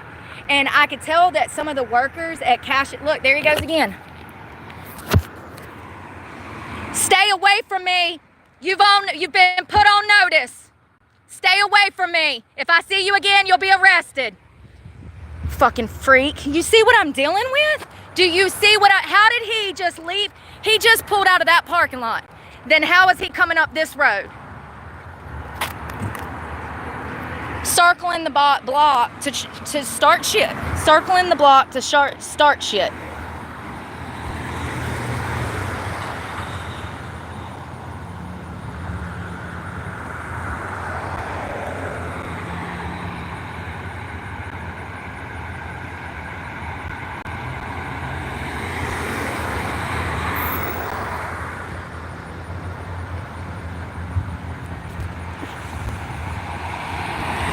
They are very hateful, Michelle, and closed off. I knew this yesterday when I was minding my business in Hardee's eating, and some lady comes up to me trying to talk to me, and she's like talking about Jesus, and I'm sitting there, I'm like, this bitch thinks I'm a drug addict. And she's like, do you know Jesus? And I was like, yes, ma'am. Actually, for a living, I teach people about Jesus. I tell people to do the right things, and I help people with mental health and psychology and drug addiction. I said, that's what I do for a living. They're very close-minded, simple-minded. They've never left this fucking town. Yes, you're absolutely right. And they're fake religious. Thank you, Byron. Bryn, thank you so much. Yeah, they're very close-minded. And let me tell you something. The fact that I know that woman has custody of her children and is an alcoholic subjecting those children to abuse, that just the fact that I know that is enough to get me barred from that place. That's how these people work. Just the fact that I know that information is enough to put a target on my back. See, she came over to me and tried to play nice and give me a sandwich and some water so I would shut up.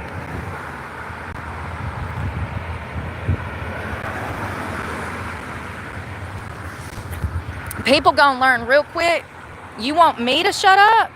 The quickest way for me to shut up is for you not to tell me to shut up. Because if you tell me to stop talking about something that's important, that's gonna help people by bringing awareness to that situation, I'll never shut up. People don't get it because they're evil and they are complicit in corruption. Completely.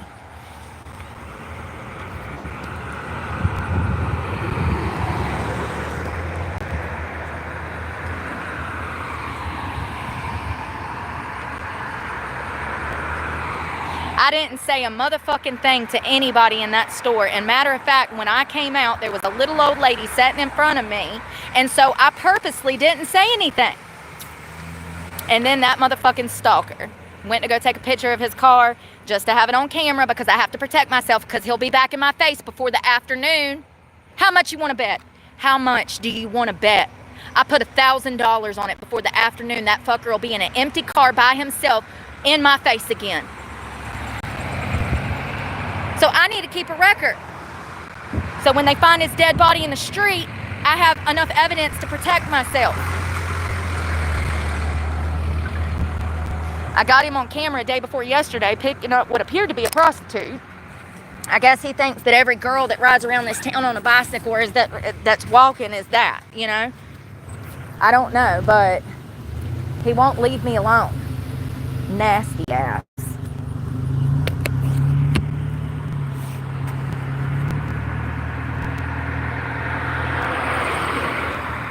You know what? I don't give a fuck. I'll get a ride elsewhere, buy groceries, and put them back in the fridge again. You want to fucking play with me?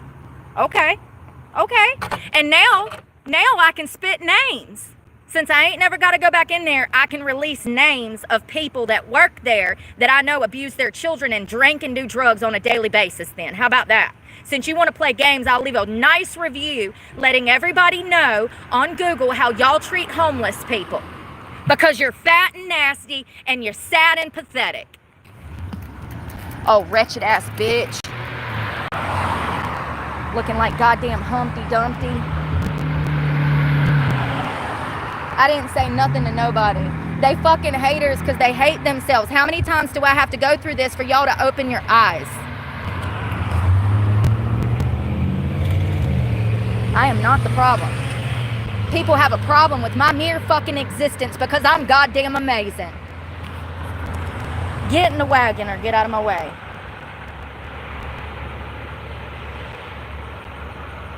People try to dim your shine because they ain't got no shine, honey. They full of damn darkness.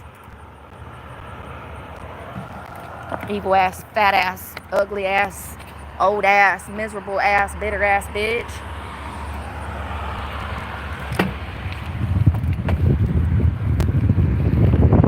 I need to get a pen and a paper to start writing down these instances. I guess I have my thing, but my notes, but I would rather have an actual pen and paper in my book bag, like a little notepad, so I can write down dates and times that all of these cars are stalking me. That's the new guy, the guy in the Carolina car. I've done seen him 20 times in 5 days, 6 days. He always tries to get me to stop my bicycle. He'll pull up right beside me, roll his windows down, trying to flag me over, or he'll get right close to me, about half a foot from me, and drive by me, trying to talk to me while I'm riding. And I always say, I'm working, go away. And he gets mad. Then he tries it again.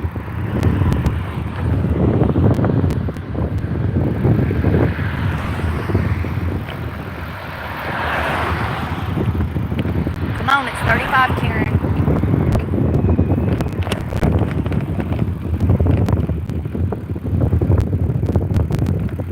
I find it humorous. So, hold on, let's think about this logically. Planet Fitness incident, a lie. My job, the reason I lost it, a lie. The reason I had to drop out of school, a lie. The reason I can't shop at Food Line, because of a lie. The reason I can't go into Walmart, because of a lie. The reason I don't have my kid, because of a lie. Do I need to keep going? God's trying to show you something.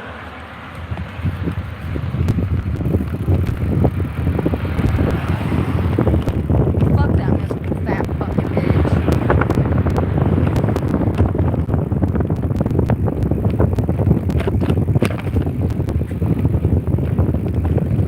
Evil. You gotta be evil as fuck to ban a homeless woman from having access to food, because that's what she just did. I have nowhere else to buy food. Where will I get food? I don't know. I guess I'll have to take to begging on the fucking internet for dinner now, because I can't eat McDonald's. I can't eat Burger King. I can't eat that shit. I have to have fruits, vegetables, yogurt, and I have no way to get that. So, she knew that though. She knows my channel. She knows my channel because that bitch Jane, the one that's an alcoholic that abuses her children, she works there. So she knows exactly who I am. Everybody in that food line knows my channel and they watch me. I know it for a fucking fact because some of them have told me. It's public knowledge. There's one grocery store for 2,000 people in this small ass town. Everybody knows everybody. She knows I have nowhere else to get food. It was intentional. She fits the exact description of every fat bitch that has ever fucked with me before. Middle-aged, white, fat, miserable job, career, home, probably a family, passing judgment on someone who's a victim of sex trafficking. Crazy. Who's homeless because of sex trafficking. What an evil bitch. People like, she gonna burn in hell. She gonna burn in hell. Do you hear me? She is why society is so bad. There's so many of her running around. That's why the world looks like it does.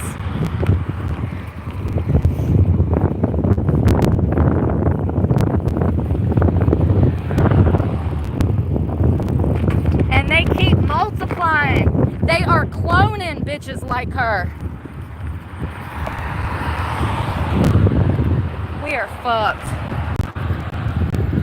I wasn't gonna say no names, but since y'all wanna play games, I can start spitting out last names too. Them bitches will be hunting me down and say, keep my name off the internet. How about you quit drinking and smoking dope and be a good mama to your children, and I'll shut my fucking mouth. How about that? Deal?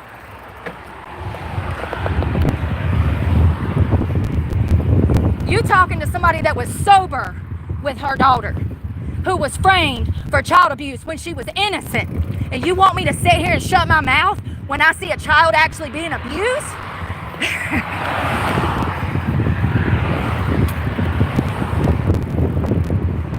How does shit get so backwards? How do parents like that get to keep their children, and parents like me get framed for shit they didn't even do?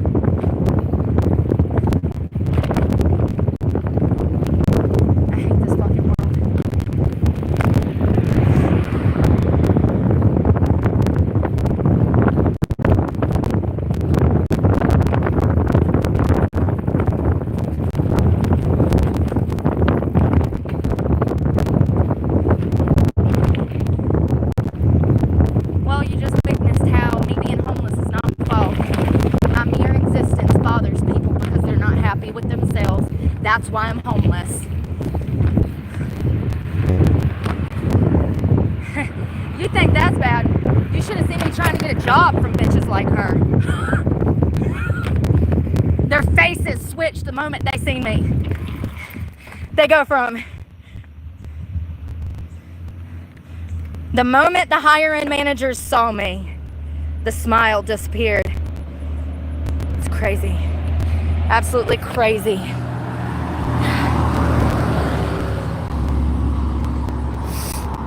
Oh, I'm pathetic, but you're over here sucking my dick. Thank you for the blowjob this morning, sir. Whew. Appreciate it. You get good head. Great head.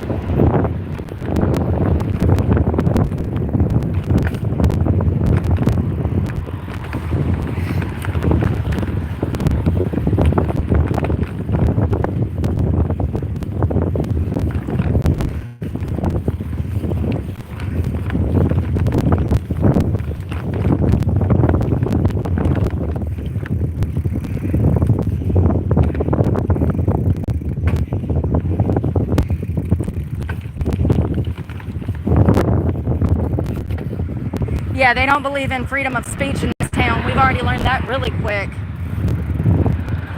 Remember that dumb bitch that come out the pizza shop saying, we're not saying you can't speak, we're just saying you can't speak.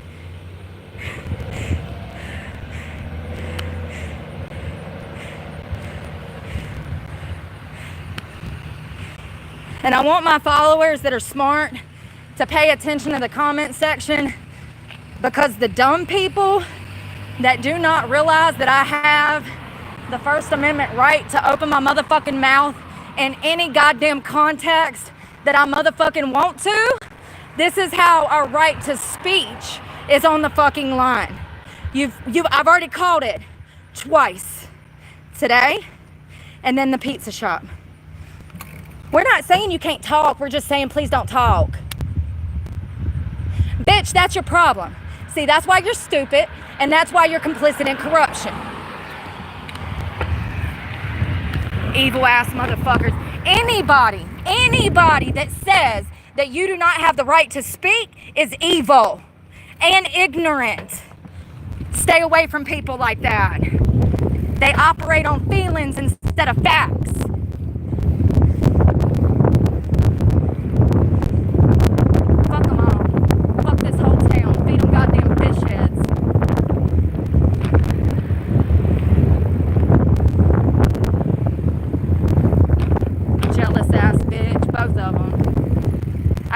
both their eyes. So jealous. How you got a career, a family, and a car, and a home, and you jealous of a homeless woman? I'll tell you why. Because they're fat and nasty, that's why. I'm waiting on y'all.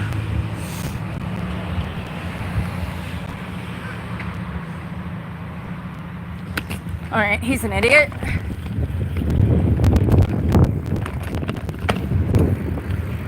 I guess he doesn't realize he can turn right on red. Most of them don't. Yeah, what a dumbass bitch. All of them. There's one or two in there I've talked to. There's actually 3 of them that's in there that's nice. There's 3 ladies that work in that food line that's extremely nice. The rest of them are bitches that hate themselves.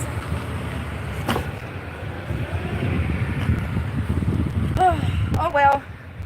Shit, I might get somebody to deliver me some fucking fruits and vegetables. We'll figure it out. Good thing I work for a living. Gives me resources to figure out how to deal with other people's bad behaviors.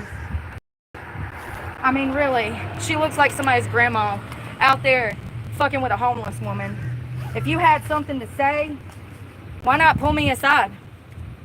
Why not say, hey, we want to infringe and tread on your fucking civil rights, so can you just not talk? See, that's the problem. She can't do that. She ain't woman enough to do that because she's a coward. A bully. A bully. I know exactly who she is. Anybody go to high school with that food line manager over there? How do I know that she was a bully? Tell me I'm wrong. Guess what? She never grew up. She's still a bully. And now she's the manager of a fucking food line. Fucking with a homeless woman. Go figure. Usual suspects. Some shit never changes, does it? Big ass bully. So sad. I feel bad for people like that because they really are going to burn in hell.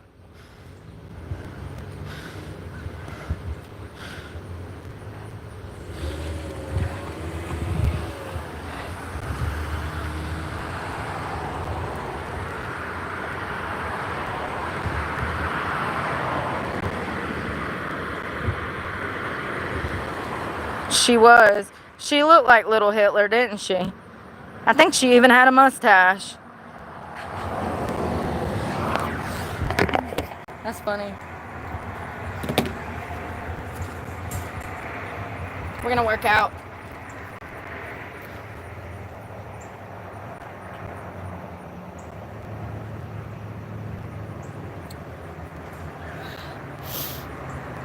It's okay. When I'm a millionaire, you know what I'm gonna do? I'm gonna send all them fat bitches that work over there a dozen donuts. Maybe I might send 6 dozen. And I'm gonna write a little note. Haha, bitches, checkmate. You're still miserable and I'm over here with money and a home now. And a long-term career when I can help people. That's what we'll do. We might even send fucking flowers. Personalized note. Haha, I made it. Don't worry. I didn't die from you banning me because you hate yourself. I was able to get groceries and now I help other people in my exact situation. Hope you have fun burning in hell, you fat bitch. That's what we'll do. We'll send a bouquet of flowers with some donuts. She looks like she likes donuts. I'm gonna get eaten by Cujo, y'all. Is he friendly? Yeah. Too friendly. He's too friendly.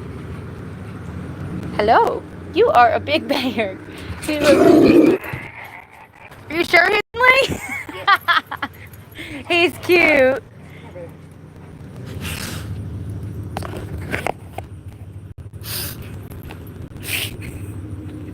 I mean, he's huge. He's big. His head is the size of a center block. I don't know if you can see that in comparison to my hand.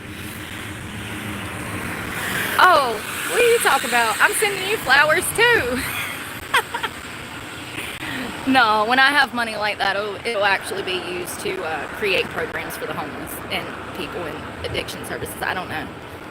I had a plan until I had to drop out of school because of the hate.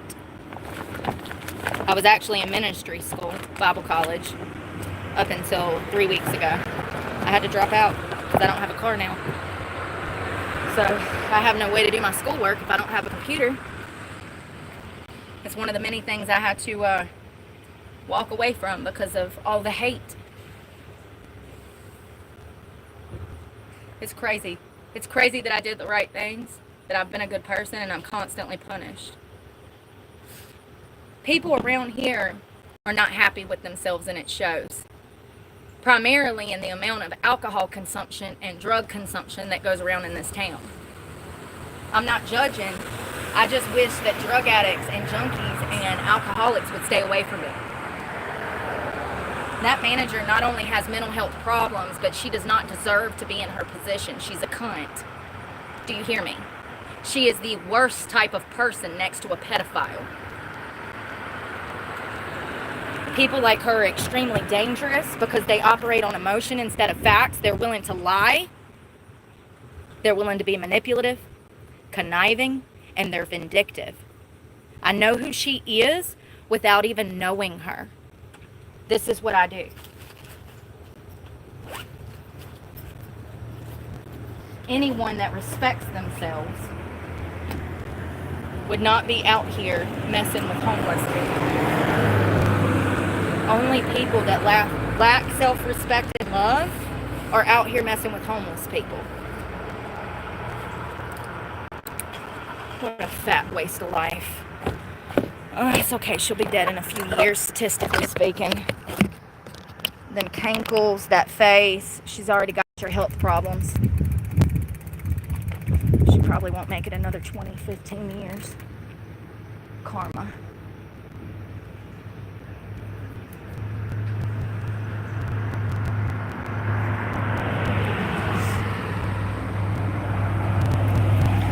Nice truck, boy. That was what my first Ford looked like. It was two-tone though, same make and model. Mine was Carolina blue and navy blue.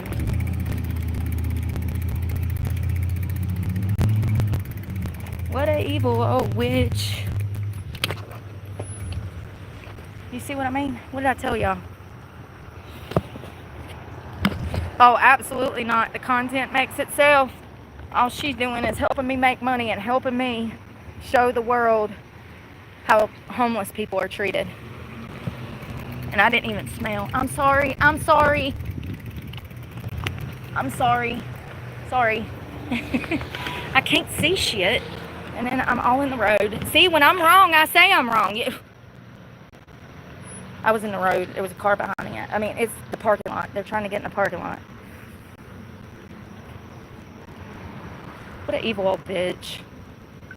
She said, "You were talking." I said, "Yes, I work from home." She's like, "But you were talking loud." No, I wasn't. Not today, I wasn't. Yesterday, maybe. Last night, maybe. Today, I wasn't. You're lying. You're lying. I have it all on camera. You're lying.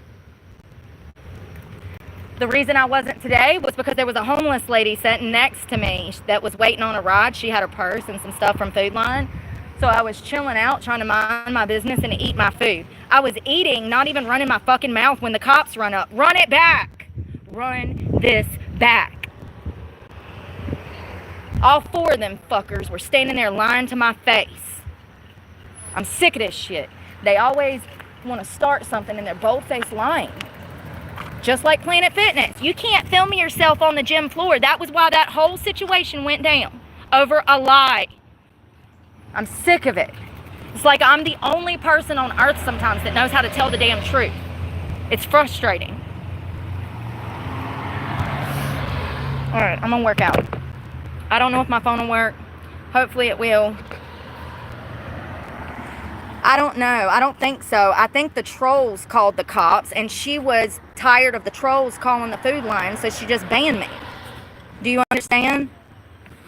They're getting a call every time I walk in there. Somebody from the internet calls and says, "Oh, she's doing something that I'm not doing." They'll say that I'm in there soliciting. I'm in there trying to sell drugs. I'm in there and I'm trying to be a prostitute. They'll make up lies. I don't know. They say I go to the bathroom and do drugs. It's lies. It's because I have a channel. It all happened really fast. I agree, Marley. And the cops, you know, those cops today, I don't know them. I don't fuck with them. they're not like the other ones. That's all I know. The other ones usually explain what the fuck is going on, or like, I don't know, man. They ain't like the other ones. I don't really give a fuck. You know why I don't give a fuck? Because it's the principle. The principle is I work from home, I'm homeless, I spend money in there, I'm not bothering nobody. That's the fucking principle. And I don't care about nothing outside of that. You know what I mean? Oh, no, they just tried to run me over. Yeah, I have a Walmart employee on camera veering the van to hit me while I was on a bicycle.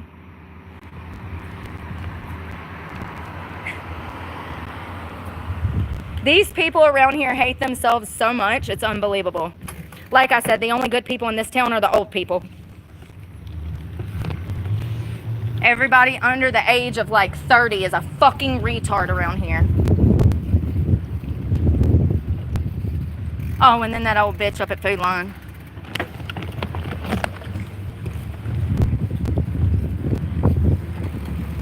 Miserable sack of shit.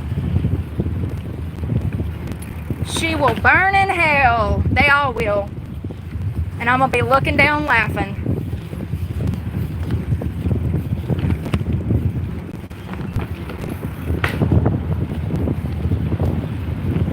I ain't never met so many fucking evil people in my life.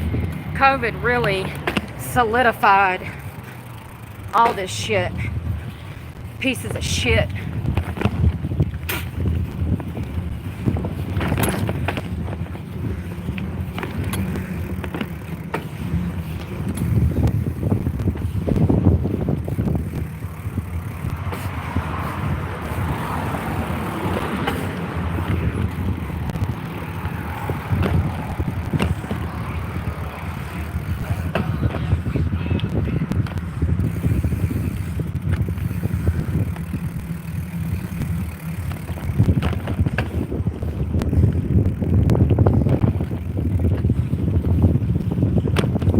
Thank you for the content. Thank you for proving my point.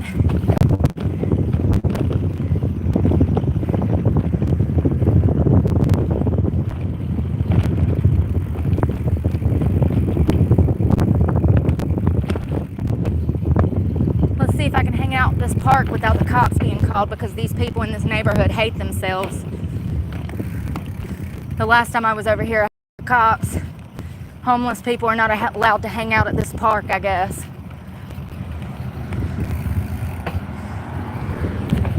I mean, I am the only homeless person in this town other than 2 meth heads, apparently. So, they run them off. They send them to Winston, Rockingham. They run them off. Give them a resource card that they can scan so they can go elsewhere.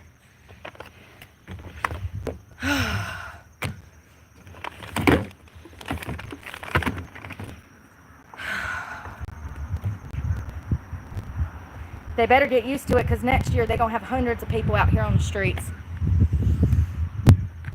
Maybe thousands, unfortunately.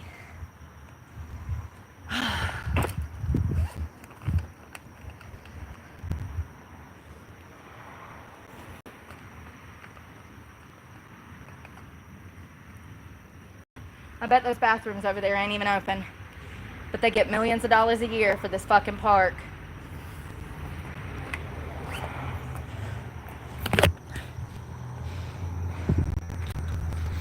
Bathrooms back there, but I bet you can't even use them. How much you want to bet? That's what they do.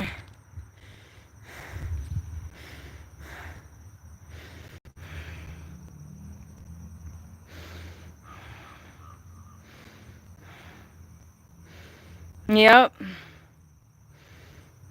The reason they have the bathrooms locked up is because the homeless people.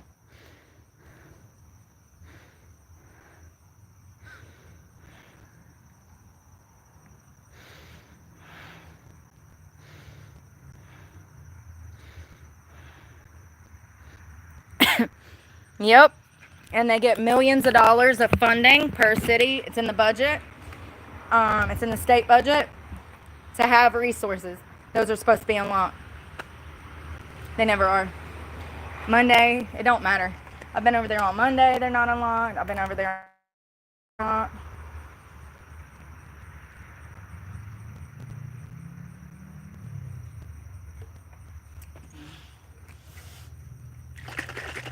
So someone called the food line and lied, said that I was once again like soliciting people or bugging people in the store. When the cops came to talk to the manager just banned me from the store from the drama. And she also said that I had been talking before outside of the store. So I'm just not allowed to speak at all? That's what they're saying. Fuck that. Fuck her. Fuck those cops. You know, this is why I'm not a cop, because I would have looked at her and I would have said, ma'am, you're going to ban her because someone called and lied on her? Her mere existence bothers you that bad? You hate yourself that much that you want to starve a homeless woman? And this is why I'm not a fucking cop. Because I would have had to arrest her for being fucking heartless. Do you hear me? Some people, common sense is dying in this country. Thank you so much, Priscilla. God bless. Common sense is dying. Our rights are on the line. This is what this channel is about. That is 2 times this week my First Amendment right has been stomped on, violated, all of it on camera. The fact that I have a mouth and I run it is too much for the masses. Even if I'm not cussing, even if I'm not talking about anything controversial, just my mere existence in this town is too much for these fucking people that hate themselves. You just witnessed it on camera. Twice.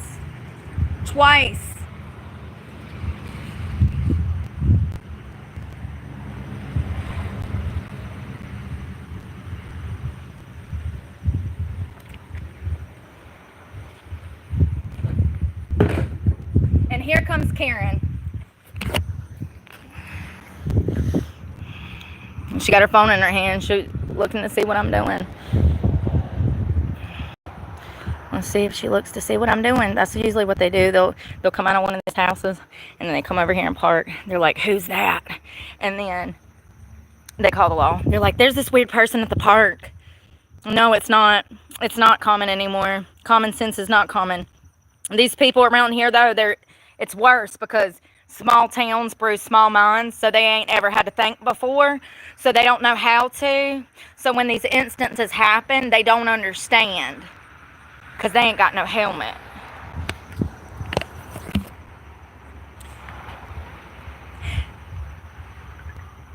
How many times has these trolls called the law on me since I've been homeless on the streets in the past 4 weeks? A dozen? I've had a dozen officers in my face in 4 weeks because of troll calls. And instead of them doing a proper investigation and doing their fucking job and tracing the goddamn number to find my stalkers because I have open cases. Listen to what I'm telling you. The same people that keep calling all of these businesses, they're the same stalkers I've had for 2 years between 7 states that I have had to file police reports on. Listen to what I'm telling you. All they got to do is trace the number back. And boom, they caught my stalker that other police departments have been looking for 2 years. Do you know how frustrating it is? So the Walmart manager said he had the phone number and he wouldn't give it to me. I said, please give me the number. He said, he got scared, wouldn't give me the phone number. I was this close to cracking my own goddamn case that I've done had to file 60 fucking reports on in the past 2 years. This is ridiculous. They cannot be this dumb. They clearly are. They clearly are.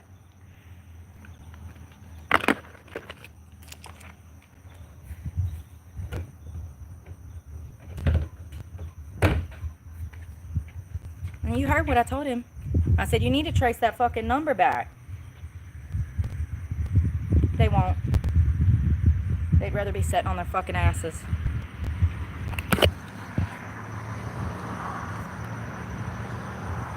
Yeah, Melissa, I probably should.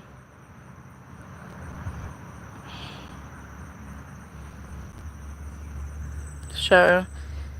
K. Marie, I don't know why it's blocking that message. I'm trying to show it and it won't let me.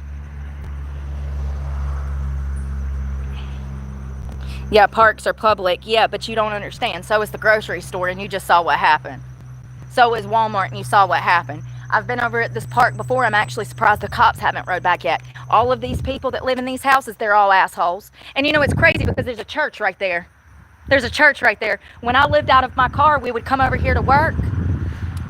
We'd work out on that bench right there, and the cops would stay rolling about. Because these people, they call the law. They're like, oh, there's a black truck at the park. It looks like she lives out of her car. So they just assume that you're trying to, I guess, pitch a tent right here. I don't know. They're simple-minded. All I know is what's happened in the past. And I've been over here in the past, and these people are not good people. I'll leave it at that. They nosy. They ain't got nothing to do. They ain't got no damn life.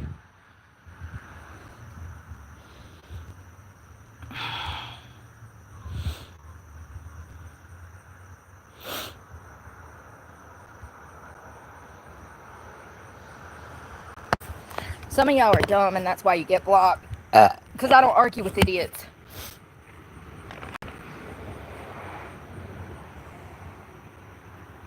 So I used to go in there 2 or 3 times a day and use the bathroom. So now I don't have that bathroom. There's nowhere else to use the bathroom. Parties. But how often can I go in there? See, that's the problem. This is how this becomes a bigger problem. I used to split my time up between the laundromat, Food Line, and Hardee's to use the bathroom. But now I can't go in Food Line. So that means I'm going to have to go into the other 2 businesses more, which causes problems. If they see you too much, they'll do the same thing that Food Line did. Welcome to the real world. God is trying to show you something through my story.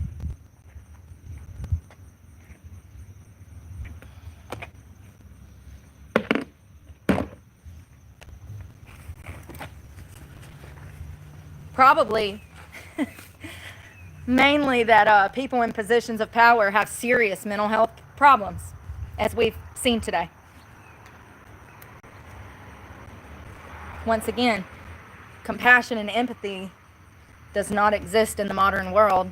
It's just narcissists being cloned that operate on feelings instead of facts.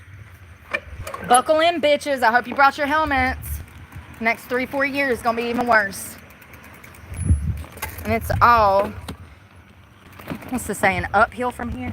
Seriously, because these things will never get better. These people are having kids, and they're teaching their kids to act just like they do.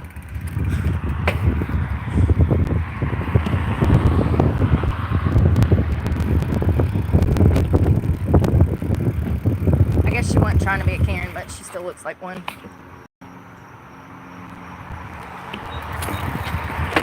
Middle-aged white woman. It's usually the fat ones that act like that, though.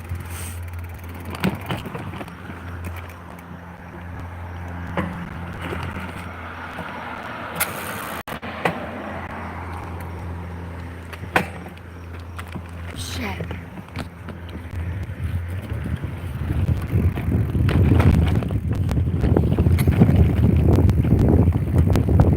Shit, that's a big curb.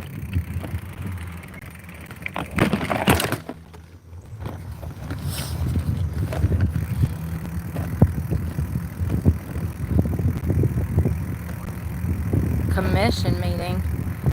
Girl, with what? My looks? I got a whole new problem. I gotta figure out how I'm gonna get food.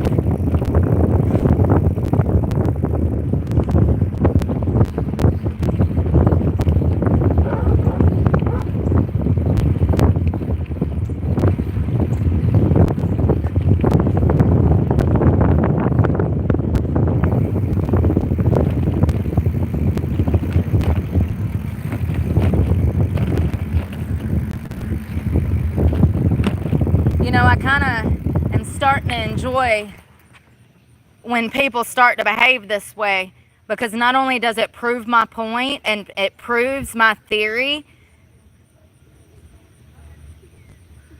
but it shows me who the fuck to stay away from. People like that manager are extremely dangerous. You don't understand. Some of y'all might. If you know anything about psychology, then you know exactly what I mean. She's the type of bitch to call and falsify a police report, ruin something. She's the type of lady to accuse some woman of child abuse and it be a lie. Yeah, that's exactly who she is. A fucking coward. A weak bitch. And dangerous. People say I'm dangerous. No, honey, not like that. I'm nowhere near as dangerous as that bitch that has a job.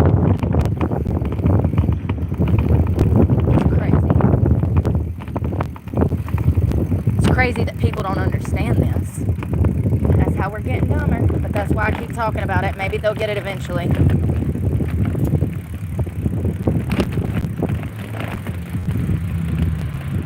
Excuse me, sorry. It's starting to drizzle, y'all.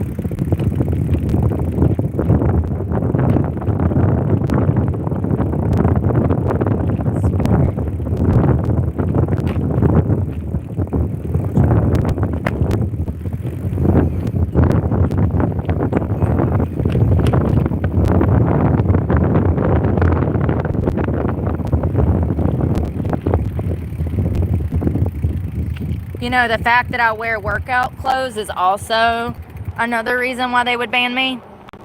I know it sounds stupid, but I can assure you that what I say is true. Weirdos. There's that loser. Got another one. RHZ14118. If I see you again, I'm calling the law. I know you're watching me. If I see you again, I'm calling the law. I have you on camera 6 times today. So play with me. Play with me. I've been waiting on that tag. Play with me. Already had to deal with them once today, so I know what to expect. I can call them back and deal with them again. Play with me. You see what I mean? That's the same dude that's been riding around stalking me all morning. Weirdos. I know, Paul. I'm aware. That's why people want to destroy me. I know I'm better than half of these fuckers out here because I'm not as evil as them. I would never treat somebody the way that society has treated me. Oh, and let's not forget that I was framed for a crime and had my child stolen from me over lies. People have no clue what evil is.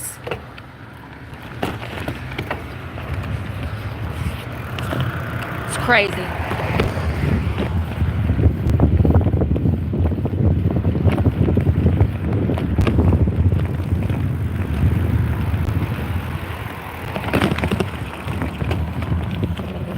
Crazy. This whole goddamn world.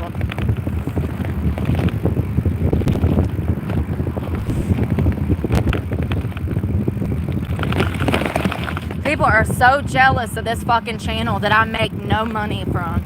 It's crazy. It's crazy. Absolutely insane. How stupid people are.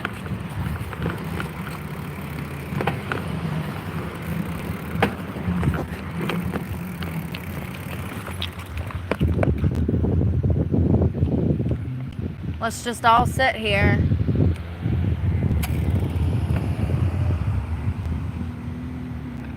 Oh my God. Come on, dude. Pick it up. It's 35, you dumbass. Jesus Christ. What a stupid ass.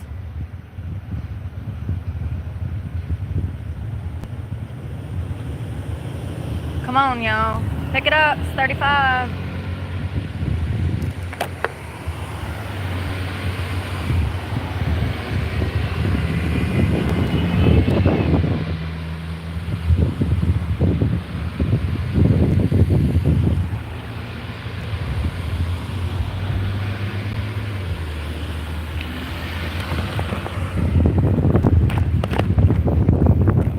Oh shit, I ain't got no brakes. I forgot. phone working? It's starting to rain again. I gotta find shelter. Yeah, that's exactly why I couldn't be a cop, because I would have told that fat, ugly bitch to mind her goddamn business. I would have been like, so you a cold-hearted bitch, huh? Like, goddamn. I've been going in there 4 or 5 times a day to buy food. Y'all have been with me. What an evil bitch. People like that are the exact type of people that ought to be burned at the fucking stake. If we could just get rid of all of those bad people, the world would be a better place. But I think that's what Hitler tried to do, and so I think that's against the law. But, what we gonna do? They're just multiplying. There ain't no talking to people like that. They don't have the level of awareness to realize what they've done. They're too stupid. She's ignorant. She doesn't realize that she's like literally put me into a position to starve. Or maybe she does know. And maybe that's what she was planning to do. And in that case, she's a waste of human life. Do you get it? Thank you so much. Thanks for the floating hearts.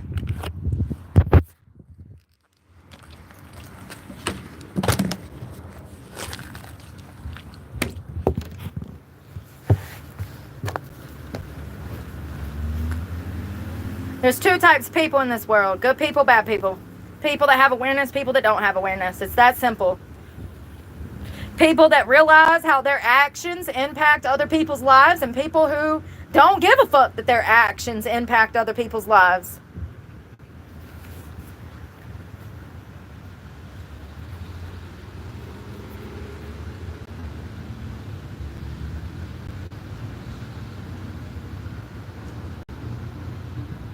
It's raining, y'all.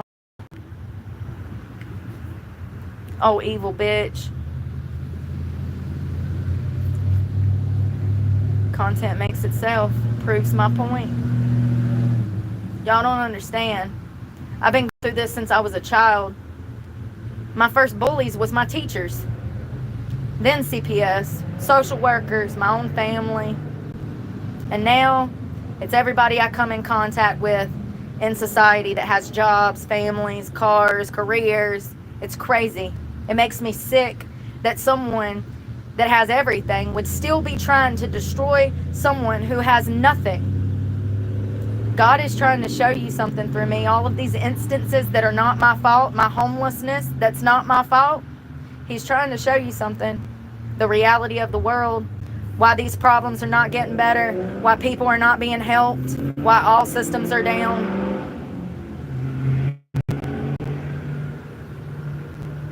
It is what it is. I didn't like walking in there every day knowing that all them old bitches sit around with my name in their mouth. You can tell when you walk in, people's eyes are shifting. You know, people's been talking about you. You can see them making eyes across the fucking food line. It's crazy because I could really be ugly right now, but I'm not gonna be. I just know things, personal information, and a lot of people in this town have a lot of problems that I'm sure they wouldn't want me to mention on the internet. It's sad. I hope they get help. I really do.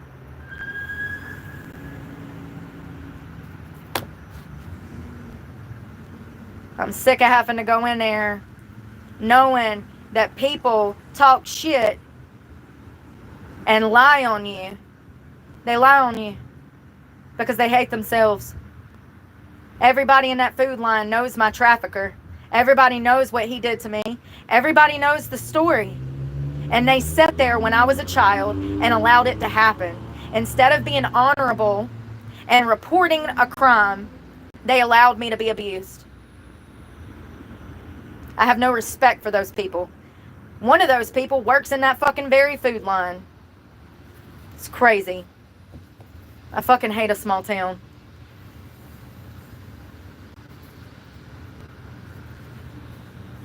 Somebody's getting a ticket. I'm watching it.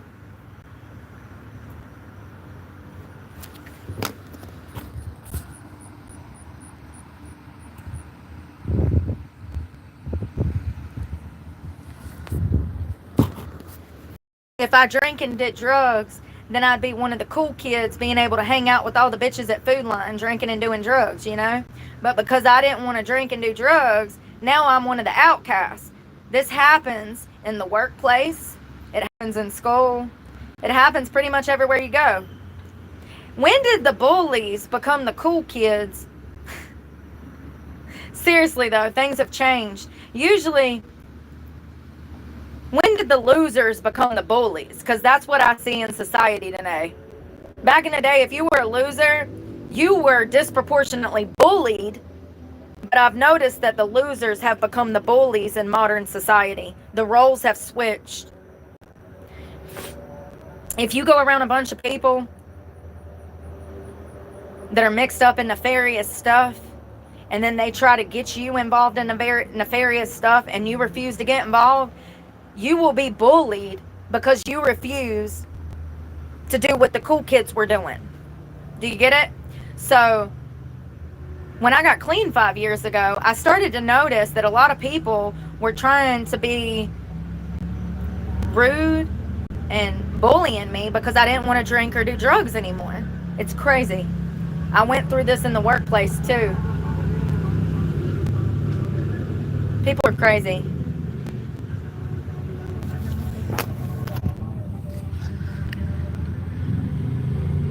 Now another one showed up.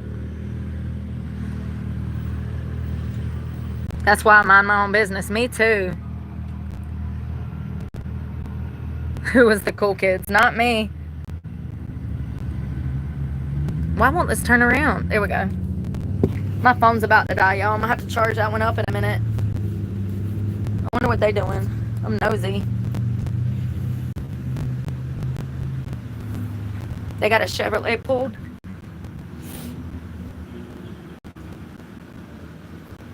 I was hoping that loser in the other Chevrolet would come back by with the cops sitting here. He ain't brave enough to do that. Where's my water? It started raining again. Now it stopped.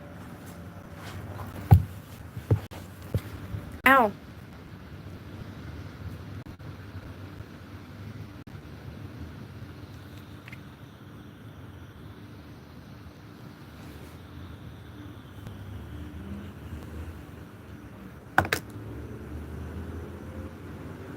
And that cop did say that somebody called. He said somebody called and said you were over here bothering customers.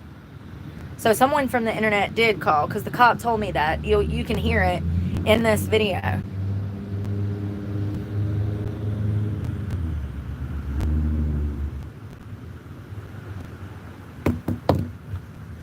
When that phone dies, I'm going to go take a break, go find a bathroom, figure out where to get some food. I might grab some lunch and then meet back up with you guys. I really didn't have plans for today except for the news earlier. I wanted to talk about those cold cases because they were very interesting to me. And also Rhonda's murder, the one that still hasn't been solved, the one that got shot through the back of the car. I bet you somewhere there's a married man that has some information on that one. She wouldn't have asked her mama if it was morally wrong to date a married man unless she was, in my opinion. Sad.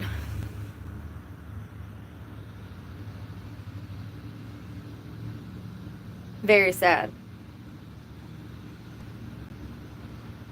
Yeah, I really wanted to talk about those cases. It's interesting. They still ain't found that the guy that killed his 3 daughters from like Arkansas. I think it was Arkansas. They still ain't found him. And the more information that comes out about him, the more I'm just like, how the hell was he even around children? Don't get me started. Don't get me started. See shit.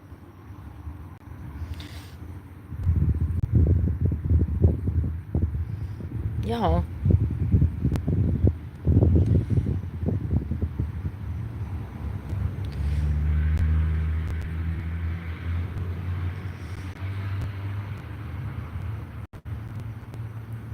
Y'all, I'm about to run so I can plug this phone up because I can't see nothing. I can't see nothing at all, and I'm sorry.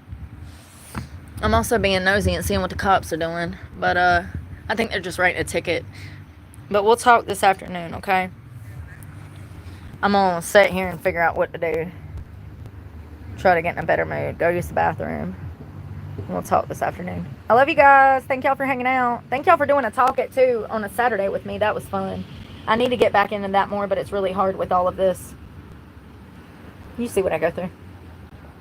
Pray for me. God knows I need it, and I'm praying for you guys. Bye, y'all. Maybe.